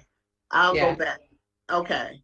Because there's extensive analysis on starting on page 8 of the staff report regarding transportation and traffic. So I just want to make sure you see that, and it goes on for several pages. And then there's analysis of the impact on the school cluster also starting on pages 11 of the staff report. So, but I'm going to now turn to see to Ms. Mitchell to see what her concerns are. And Ms. Mitchell, if you have additional concerns, please feel free. This is your opportunity to speak. We welcome it. On the other hand, if you wish to just associate yourself with the comments expressed by Ms. Adams, you feel free to do that as well. So your call or some combination. Ms. Mitchell, you are on. Thank you, Madam Chair, Councilman. My concern is the same as Mrs. Adams. I live in the community also, and are you in the same? Are you in the same building? I'm in the same community, not the same building. I'm a little bit further down. Okay. At the back is woods. And my concern is what happens to when the impact on the wildlife that's there. I know some trees and some environment would be left, but that's going to cause the wildlife and the critters to start running. And we're so close to 95 Brinkley Road. The traffic is very heavy. So those are my concerns. All right. So thank you very much, Ms. Mitchell. I am first going to see if the board has any questions of either you, Ms. Mitchell, or Ms. Adams. And then we're going to turn to Mr. Foreman to address as many, and his team of experts to address some of your questions, okay, and concerns. Madam Vice Chair, do you have any questions of either Ms. Adams or Ms. Mitchell? No questions, but thank you, Ms. Adams and Ms. Mitchell. Okay. Commissioner Washington, any questions? No questions, but thank you both, Ms. Mitchell and Ms. Adams, for your testimony. Okay, and Commissioner Doerner, any questions of Ms. Adams or Ms. Mitchell? No questions, but thank you for coming in today and raising the concerns. Okay, and then Commissioner Giraldo, any questions of Ms. Adams or no? I'm sorry, Madam Chair, for interrupting. No, I have no questions for Ms. Adams or Ms. Mitchell. I do want to thank them for their participation in expressing their questions and concerns. Thank you. And so now we're going to turn to Mr. Foreman and his team of experts to address however he wishes to proceed to answer some of the concerns that were raised. We're probably going to try, depending on how you address the school cluster situation, we may have our own principal counsel, Mr. Warner, respond as well. And before we do that, I do want to take the opportunity in advance to echo the sentiments of my colleagues to thank Ms. Adams and Ms. Mitchell for coming in and expressing their concerns, because I have to say typically we have applicants come before us on a more regular basis because the county is huge, and so we can have an applicant in South County, in North County, wherever, and they're all different types of applications. There's commercial, there's residential, there's multifamily, there's all sorts of applications that come before us. But typically the citizens don't come before us until there's something affecting their immediate neighborhood. So you are not as seasoned typically in this area as the people who come before us on a more regular basis. And we recognize that means it's a little bit hard, it's a little bit daunting, but we are always so pleased and so proud when our residents rise to the occasion and step up to express their concerns. So we thank you in advance for taking the time and caring enough to express your concerns. We really, really appreciate it. We're going to try to see what we can get answered for you. So with that, Mr. Foreman, you are on. Thank you. Thank you very much, Madam Chair, and I'm more than happy to answer the citizen concerns. As I had mentioned previously, we did want to contact the citizens. We did want to meet meet with them because, you know, we do know that there are issues with properties that the citizens who live there know more about than just the applicant and the developers. And so there's things that, you know, we may not always agree on the best improvements or the best changes to property, but sometimes there's peculiarities that we just won't know about. So I do welcome citizen input on this. To answer Ms. Adams, I'll begin with her concerns. She did mention an issue about underground parking and fencing and landscaping. I do believe a lot of those specific concerns were based upon a previous detailed site plan that has since been abandoned. Because I can honestly say that at this point, we have no specific idea as to where the building will be located, where parking is going to be, where fencing and landscaping is going to be. I can say with certainty that we will do our best to meet building restriction line regulations, alternative compliance regulations, meet the private on-site recreation facilities, because I do understand Ms. Adams' concern about not wanting residents that are adjoining her property to use her grill area and all that because there aren't facilities on their site or they're lacking. So we certainly will do our part to address that, but it is my understanding that it will be done more at the next stage of development, which is the detailed site plan. And you know, if Ms. Adams has any questions about the difference between the preliminary plan of subdivision or the detailed site plan, I'm more than happy to answer it. I know the planning board would be more than happy to give that differentiation. I just don't want to derail the conversation too much at this point. Okay, I'm gonna stop you for a second, Mr. Foreman, because I want to follow up on what you just said. So there are many stages to a development of this nature. So there will be what is called a refinement, a detailed site plan of this preliminary plan, if it is in fact approved today. And then there will be a final plat as well at some point. And what I want to say to Ms. Adams and Ms. Mitchell is that should this be approved today with conditions of approval, many of which include transportation improvements, that's starting with condition 5 on page 18 of the staff report, you will have the opportunity to come back before us for a detailed site plan at the detailed site plan stage. But now that we know of your existence and you are signed up, I am putting this out there right now, Mr. Foreman, you and your client, you stay in contact with Ms. Mitchell and Ms. Adams, and so that they are not caught off guard when the signage goes up for the detailed site plan. So they need to be kept in the loop early on, so that their concerns are addressed or at least registered earlier prior to the day of the hearing. So I just wanted to put that out there. Thank you.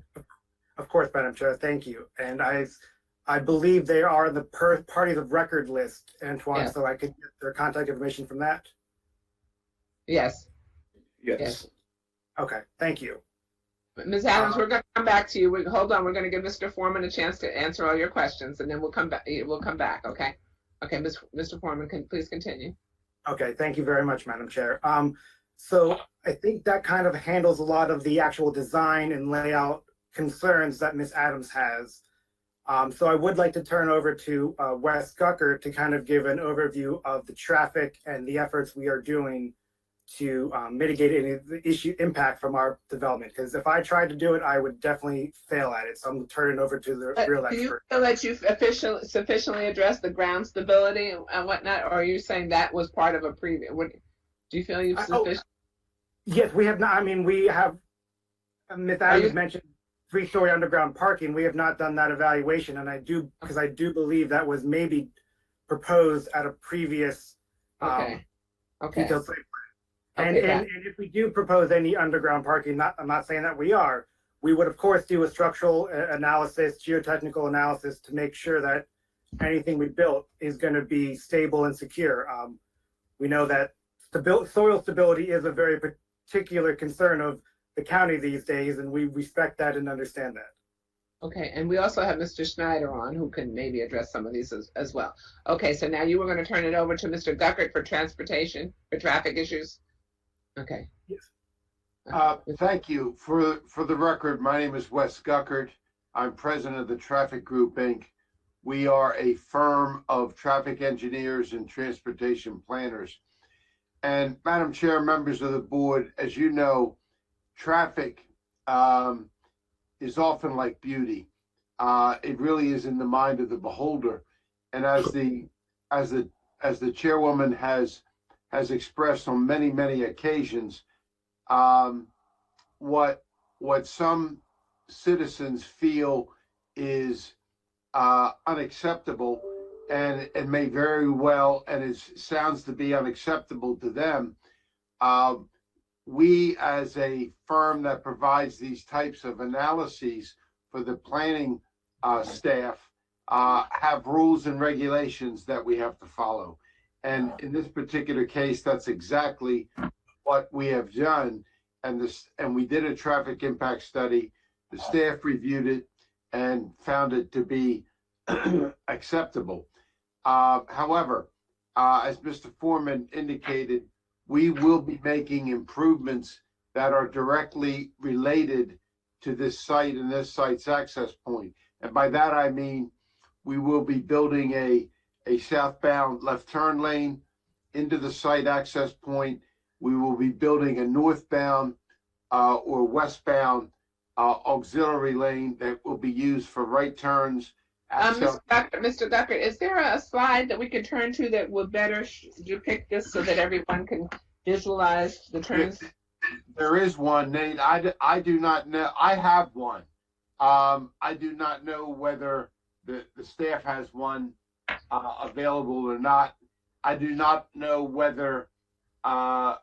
Should it be slide 4 maybe? Is that okay? Is that would be that really doesn't show you. I guess, can you give me an option to share my screen? Yeah, but I can't have you show something that's not in the record. All right. So I get then this is not yet in the record. All right. So just talk us through. Thank you. I will. I'll try to do my very best. There is a left turn lane that exists along Brinkley Road at Rosecroft Drive. Commissioner Gerardo, we need you. Okay, mute. Okay, thank you. All right, go ahead. We will put in a complementary back-to-back left turn lane for the traffic signal at Rosecroft Drive for the entrance into this particular property. Additionally, we will build a dedicated auxiliary lane across the frontage of the property. And then the only thing that might be helpful that is probably in the record is a blow up or a detailed aerial photograph that shows the existing conditions. Unfortunately, the aerial photograph from Google Maps, as an example, the roadway, Brinkley Road, is really covered pretty dramatically by overhanging trees and deciduous trees. But what we will be doing is we will be ensuring through the improvements that we will make that access into out of the site will be provided in a safe and efficient manner. The fact that either Miss Adams or the other young lady indicated that traffic is a challenge along Brinkley Road at certain times of the day. We followed all of the Planning Commission guidelines that we are bound to, Madam Chair and members of the board. And while the community might see issues, the law that we have to follow, the guidelines we have to follow, were indeed followed, and we will ensure that our access point operates safely and efficiently. We will not be installing a traffic signal. There is an existing traffic signal to the west at Rosecroft Drive and further to the east. But we will not be installing a traffic signal, and the county Dr. When you say you're not installing a traffic signal, because you are not the ones who make that determination as to whether a traffic signal is warranted, and neither are we as the commission. So can you explain a little better? Sure. Okay. The installation, as the community knows, and as the chairwoman and the planning board knows, traffic signals really do not assist in the flow of traffic. They really are a safety issue. But I heard the community express a concern that about signalization. Traffic signals are installed based upon something called warrants. And those warrants, that is the metrics of the amount of traffic along Brinkley Road, the amount of traffic in and out of the this particular site, is examined, measured, and projected. And at that point, we as a consultant would or would not recommend the installation of a traffic signal, but the Prince George's County Department of Public Works and Transportation would be the final arbiter of whether or not a signal would be warranted. This site just does not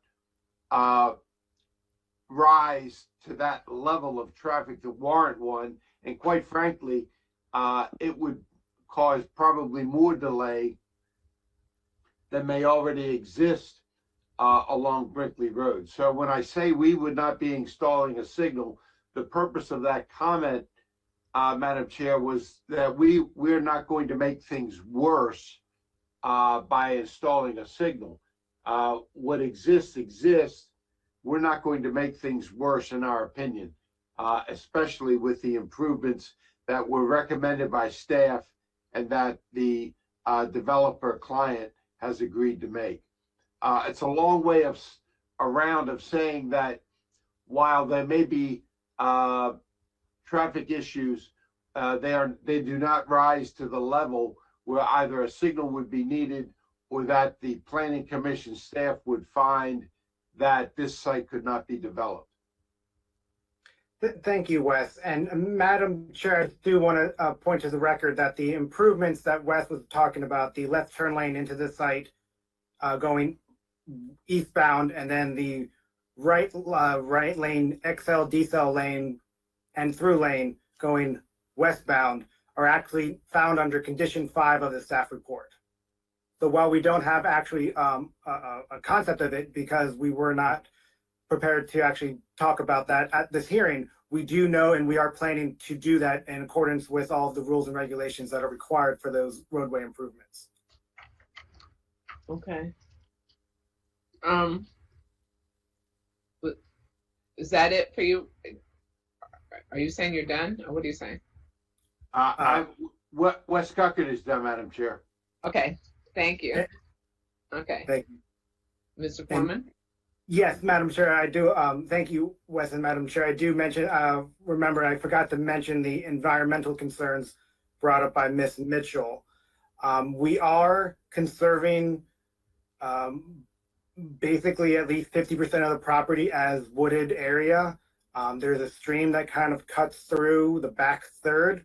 And because of that stream and because of the stream buffer required with it, we have a very extensive primary management area that we are not allowed to disturb, except for the one minor disturbance we have for sanitary sewer connection. But otherwise, a lot of the forested area, and especially the forested area around the stream, will be preserved. So we are doing our best to maintain as much of the environment as we can while still actually making improvements to the property. And thank you, Madam Chair, for letting me answer these questions. Okay, I am also going to turn to two people. I'm going to turn to our own Mr. Schneider to address, you've touched on it, but I want him to address the tree conservation, the easements, the TCP 1 and 2, and to reiterate the environmental protections here. And also I'm going to turn to, before I turn to him, I'm going to turn to our principal counsel, David Warner, to address the school situation, because there is a formula that we have to adhere to now in terms of when there's new developments that are likely to have children in the school system. Mr. Warner? Thank you, Madam Chair. David Warner, Principal Counsel. Yes, you're correct. We do evaluate at the time of subdivision the capacity of the schools to handle the population that is generated by the subdivision. We do that evaluation, and for our members of the public who testified today, when they do get a copy of the staff report, they can see that evaluation on pages 10 and 11 of the staff report, where we actually show the projected impact. But we do not impose, for example, the school surcharge. That is imposed outside of our jurisdiction, but our staff report does show what that surcharge fee will be. So that could be of interest to those that testified today, to see that there will be a school surcharge imposed per dwelling unit. I believe the first person who testified also discussed a little bit about maybe some operational issues with regard to the school. I think she mentioned keys. We don't evaluate operational issues at subdivision, but otherwise that's how we evaluate schools at this stage in the development process. Yes, thank you. Oh, go ahead.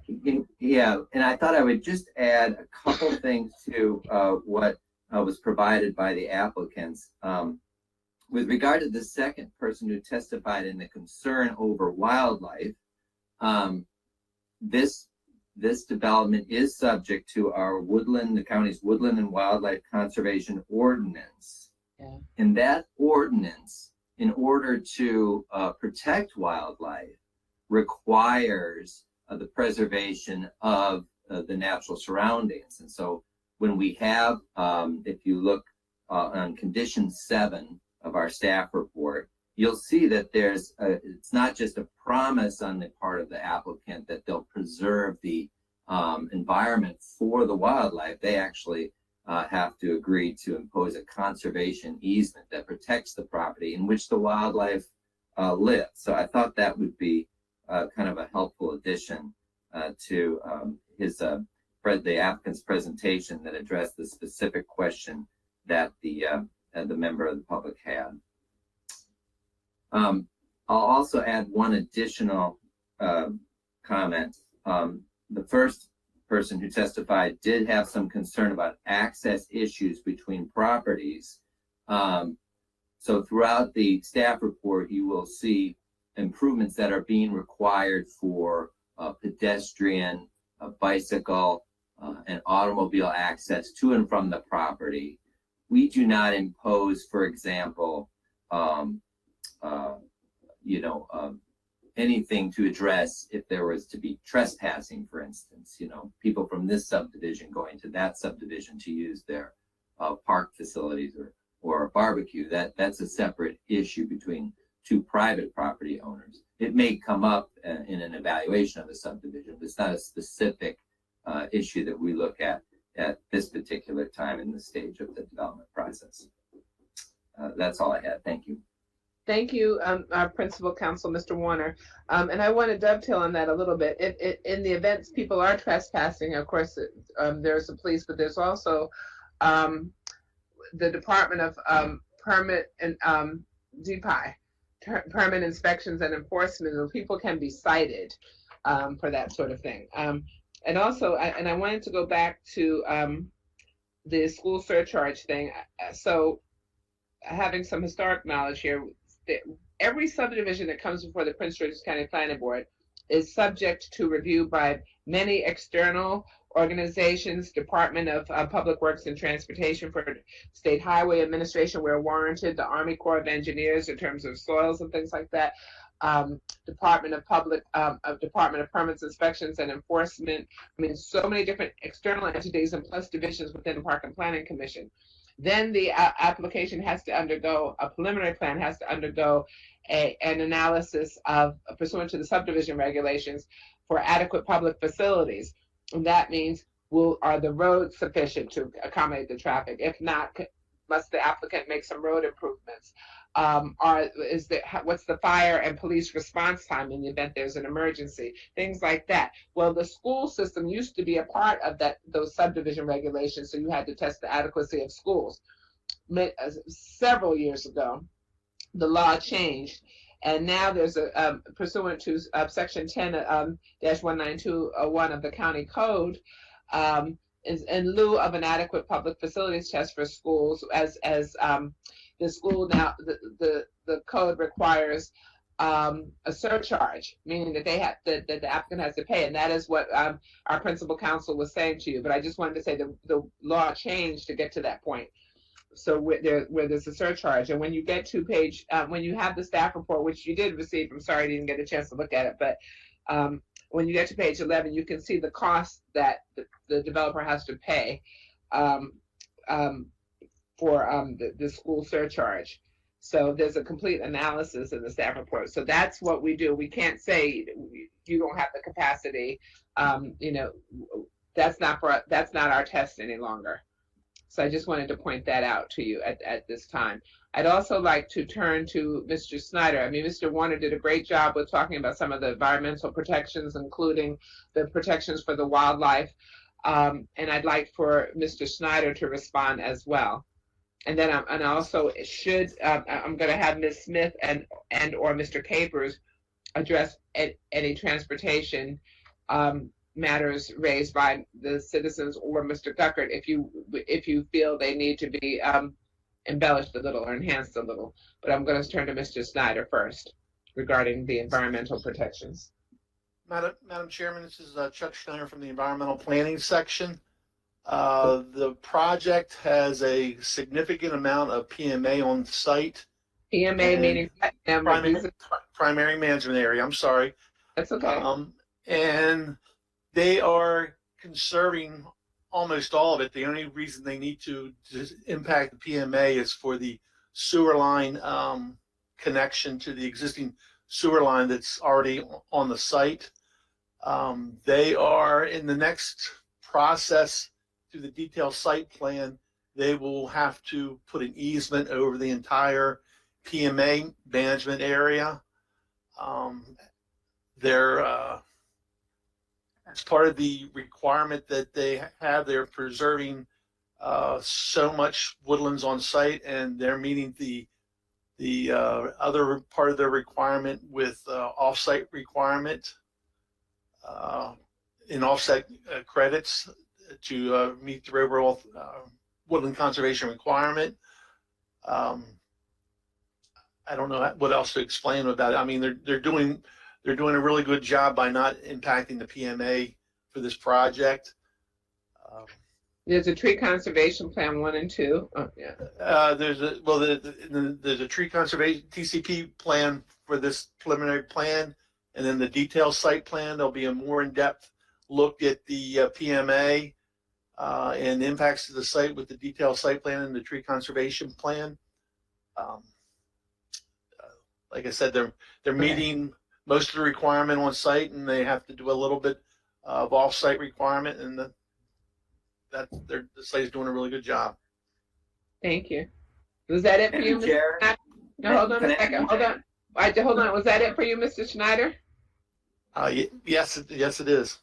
Thank you. Okay, Mr. Warner, you wanted to add something? I'm sorry. Yeah, I apologize. David Warner, Principal Counsel. Yeah, just to tag on to the end of Mr.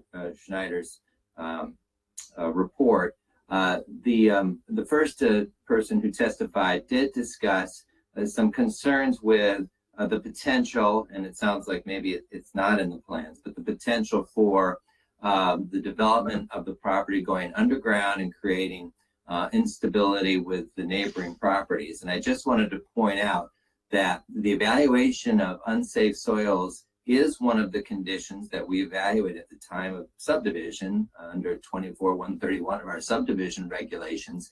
And if she wants to take a look at our staff report on page 12, she will see, like you mentioned, we get a lot of information from other sources to provide us with the expertise we need to make our decisions. You'll see the U.S. Department of Agricultural Soils report is in our staff report and discusses the particular soils. So I just wanted to add that into our environmental discussion. Thank you so much, Mr. Warner. Okay, hold on a second. Madam Commissioner, this is Chuck Schneider again. Okay. Also, DPI, Department of Inspection, Permit, and Enforcement will be looking at unsafe soils and all the grading that is happening around the project. I know that they have an underground stormwater management facility. I really didn't see.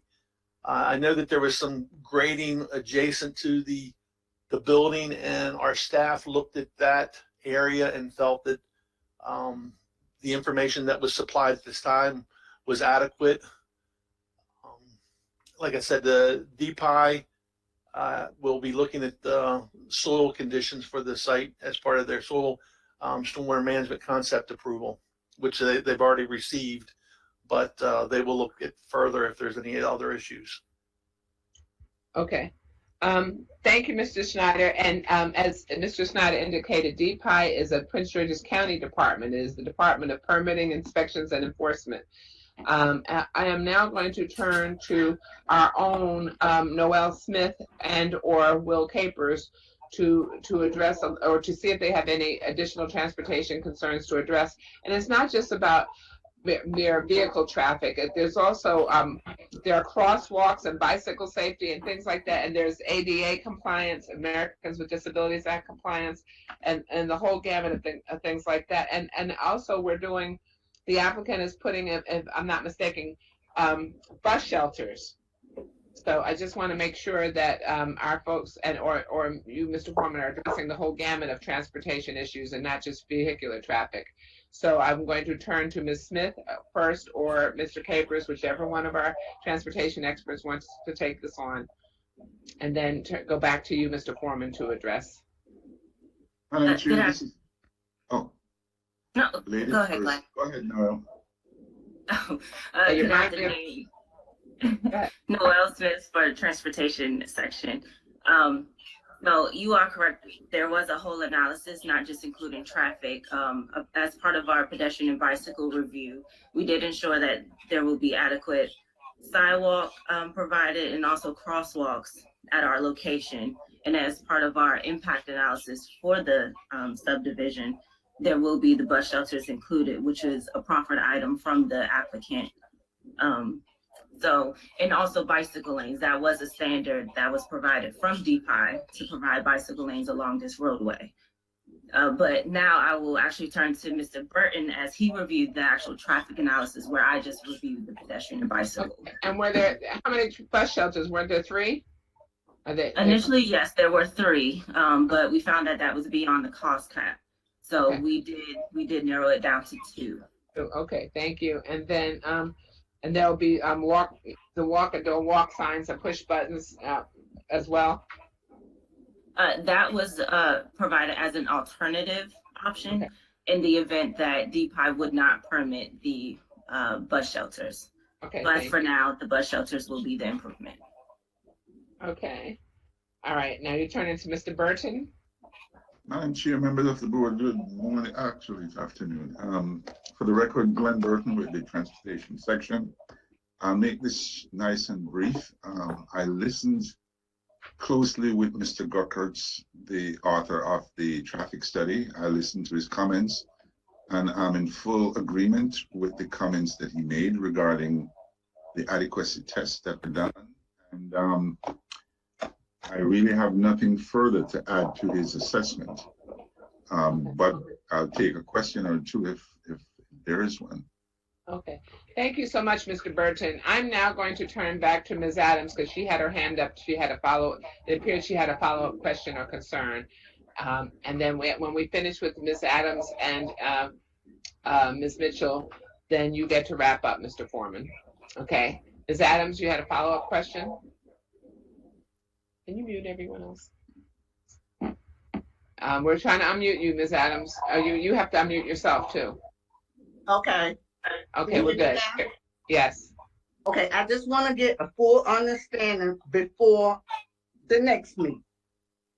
At this time, you're telling me the may or may not be a underground parking, or the building, you don't know the height of the building. Is the building's gonna be higher than our condos to look over? But my most concern is, and this is no disrespect, is the digging of the earth. I know that when you even build your house and put it on there, build a house, it settles. It settles. The ground moves and it settles. My most concern is this parking garage that's gonna go it's supposed to go 3 levels down. I know you just said you did soil sound. That's on top. That's on top. What is it when you go all the way down? For instance, what I said about your courthouse, that's about 3 stories or a little less than 3 stories high. So you're digging in the ground. You are adjacent to our apartments. If you do so, can money be put in a contingency form? And just in case something else happens, that the land does crack or the movement. If you look at your plans and the plans I have here, you're still right next to us. Right next to it. And I'm more concerned because it's my home. And like I said, no disrespect, but when stuff happens, I have found out people go bankruptcy or they find something else out. I just need to know or have some security for our condominium association. That's all. You know, that's my biggest pet, as we call pet peeve. Okay. Thank you so much, Ms. Adams. And Mr. Foreman, if you can address Ms. Adams' concerns right now, and then, but also continue, you are a regular before this board or semi, we want to make sure that you continue to engage these citizens along this process. That's the commitment we're looking for from you. Okay. Thank you, Madam Chair. Yes, we are more than happy. Sorry, I just had to make sure I was unmuted for a second. We are more than happy to continue this conversation. This is the first step in the development of this property. I fully understand and appreciate Ms. Adams' concerns. I don't exactly know where she is getting this idea of a 3-story underground parking facility, because I can honestly tell you, as part of this development process, we have not made any of those design decisions. There is maybe a chance we do 1 level to the back of the property, but the back of the property would be facing the stream. It would be away from the property line that Ms. Adams is concerned about. But then again, I don't want to go too far into these design issues because we are still figuring that out. Purpose of... Well, let me ask this. You may have indicated, Ms. Adams, but you're part of a condo association there? Yes. And maybe your condo association has or has not had a meeting with the applicant? No. Has not. So that's the first thing that has to happen, Mr. Foreman. After the case, you have a meeting with the association so that they can address their concerns, and you can explain better so that people have the necessary information. And we'll make sure they have the staff reports and so that they are prepared, and then do it again prior to the detailed site plan stage, so they have enough information prior to coming to a hearing. So that's one thing that we'd like to do so that your association has the opportunity to have a meaningful exchange and Q&As. Okay. It was 10 years ago when this issue came up about the building. So I had a plan, had gotten from the court, and on it, it did have 3-level parking.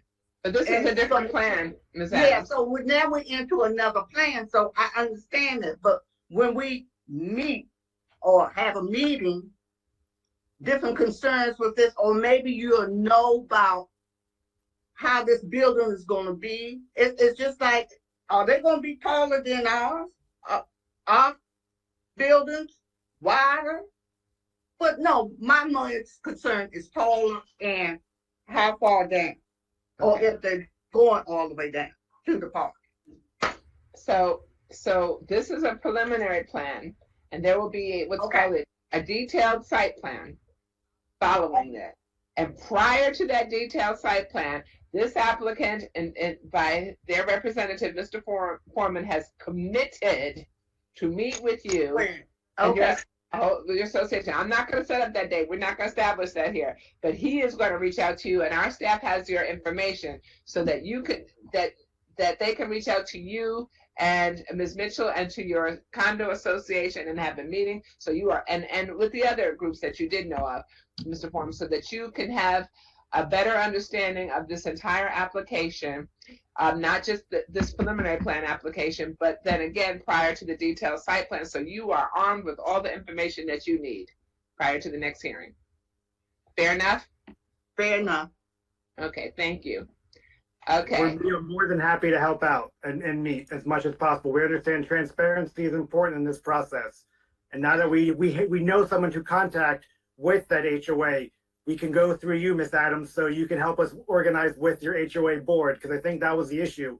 We didn't have the contact information. We tried to, we weren't able to get in contact with your board. But if you will help us out do that, we would be more than happy to meet. And Mr. Hunt, if we have any information, you can help and get it to Mr. Foreman as well, right, Mr. Hunt? Yes, Madam Chair, we'll be happy to provide that information so to make sure that they're registered as well. Okay, perfect. Okay, now, everybody has spoken. Mr. Foreman. I think we're stuck. What do you mean we're stuck? No, everybody has spoken, and I'm going to turn to Mr. Foreman if you have anything else, because in accordance with our rules of procedure, the applicant, and in this case by his representative, you wrap up, you close out. So if you have anything else to add at this juncture, please feel free to do so. And then we will, and I don't see any questions or hands raised by the board just yet. So if there are no questions from the board, the applicant closes out, and then we will entertain a motion. Mr. Foreman, you are on. Thank you, Madam Chair. And again, thank you and members of the staff for helping explain the process to the citizens. I feel like it's important that it comes from staff and the planning board, not from the applicant representative at this hearing, to make sure that it's, they understand what's going on and that their voice is being heard. While we are also hearing her, Ms. Adams' voice too, and Ms. Mitchell's, we look forward to working with them in the future as we go through this process and the next process. We have covered many issues today, including schools, the location of the building, site plan issues, landscaping, traffic. I think we have covered everything that is needed in order to approve the preliminary plan of subdivision with the revised conditions as proposed by Mr. Heath. So at this time, I would respectfully request the board adopt the findings of fact and conclusions of law. Thank you very much for your time. Thank you so very much as well. And I do want to say, and also in conjunction with your applicant's exhibit number 1, right? Yes, that is correct, Madam Chair. Okay, thank you. So with that, before I entertain a motion, you mentioned making sure the citizens have a voice. Well, Ms. Adams, you certainly have a voice. Let me start right there. And we love it. We appreciate your coming and addressing the concerns of your own and your condo association to some extent. And also, Ms. Mitchell, we thank you for your coming to express your concerns as well. You have a commitment now from the applicant. This is transparency and public engagement at its best. So we thank you for that. I am now entertaining a motion from the planning board. Madam Chair, I move that we adopt the findings of staff and approve preliminary plan 4-21023 and TCP 1-018-2021, along with the associated conditions as outlined in staff's report and as further amended by applicant exhibit number 1. Second. We have a motion by Commissioner Washington and seconded by Commissioner Giraldo. I don't know if there's any additional discussion, or you can say it as we call for the vote. Madam Vice Chair. I vote aye, and I would like to thank the citizens for coming out today and voicing their opinions. Thank you very much. Thank you, Commissioner Washington. I vote aye, and also thank Ms. Adams and Ms. Mitchell as well. Commissioner Dorner. But and also point out, thanks to Mr. Foreman for being open to meeting with the citizens as well, because I think that makes for an easier for the community to express their concerns, and then it makes it easier on us when we come back to consider everything as well, if you've been able to work through problems that are addressable. So thank you. And thank you, Commissioner Dorner and Commissioner Geraldo. I vote aye, and I thank for everyone's participation today. Thank you. The ayes have it 5-0. So there you go. So now, before I turn to Mr. Hunt for this absolutely critical question, I want to remind everyone that, and I hope Ms. Adams and Ms. Mitchell that you stay on for this, but these continue to be very tough times as we still grapple with anxiety, stress, and fear, loss of friends, loved ones, and we're just plain tired of the disruption to our lives. And that is why we've continued to operate safely in this virtual platform until the numbers are sufficiently improved in Prince George's County. The main thing that I love to see is that fact that we continue to struggle and push forward because we are so very, very resilient. Now, I have to consult with the Prince George's County Department of Health and the Prince George's Health Officer on a near daily basis. The percentage of positive test results, the infection rate, and the average daily case rate of COVID and the transmission rate is actually getting better now. It is still not good. 3 weeks ago, we were at the critical stage. Last week, we were at the high stage, which is still not good. At this juncture, we are now at, I have this little chart, here we go, this little chart that tells you, I get it every week, that tells you where we are, the key metrics. So now we are at the medium phase, which is still too high. The transmission rate is and the percent of positive tests is still at the medium phase, phase 2, and the average daily case rate is still at the high stage. Available hospital capacity is still at the medium stage. So we're not done with this, but we're thankful that it is getting better. Omicron has proven to be far more contagious than the Delta variant, even if you're vaccinated. And I'm going to want you to go to my slide, but not yet. So Omicron has proven to be far more contagious than the Delta variant, even if you're vaccinated. But if vaccinated, particularly if you are boosted, you are far less likely to die. You are far less likely to require a ventilator or to be placed in the ICU or to be hospitalized. And that's the good news. And the numbers of vaccinations are rising.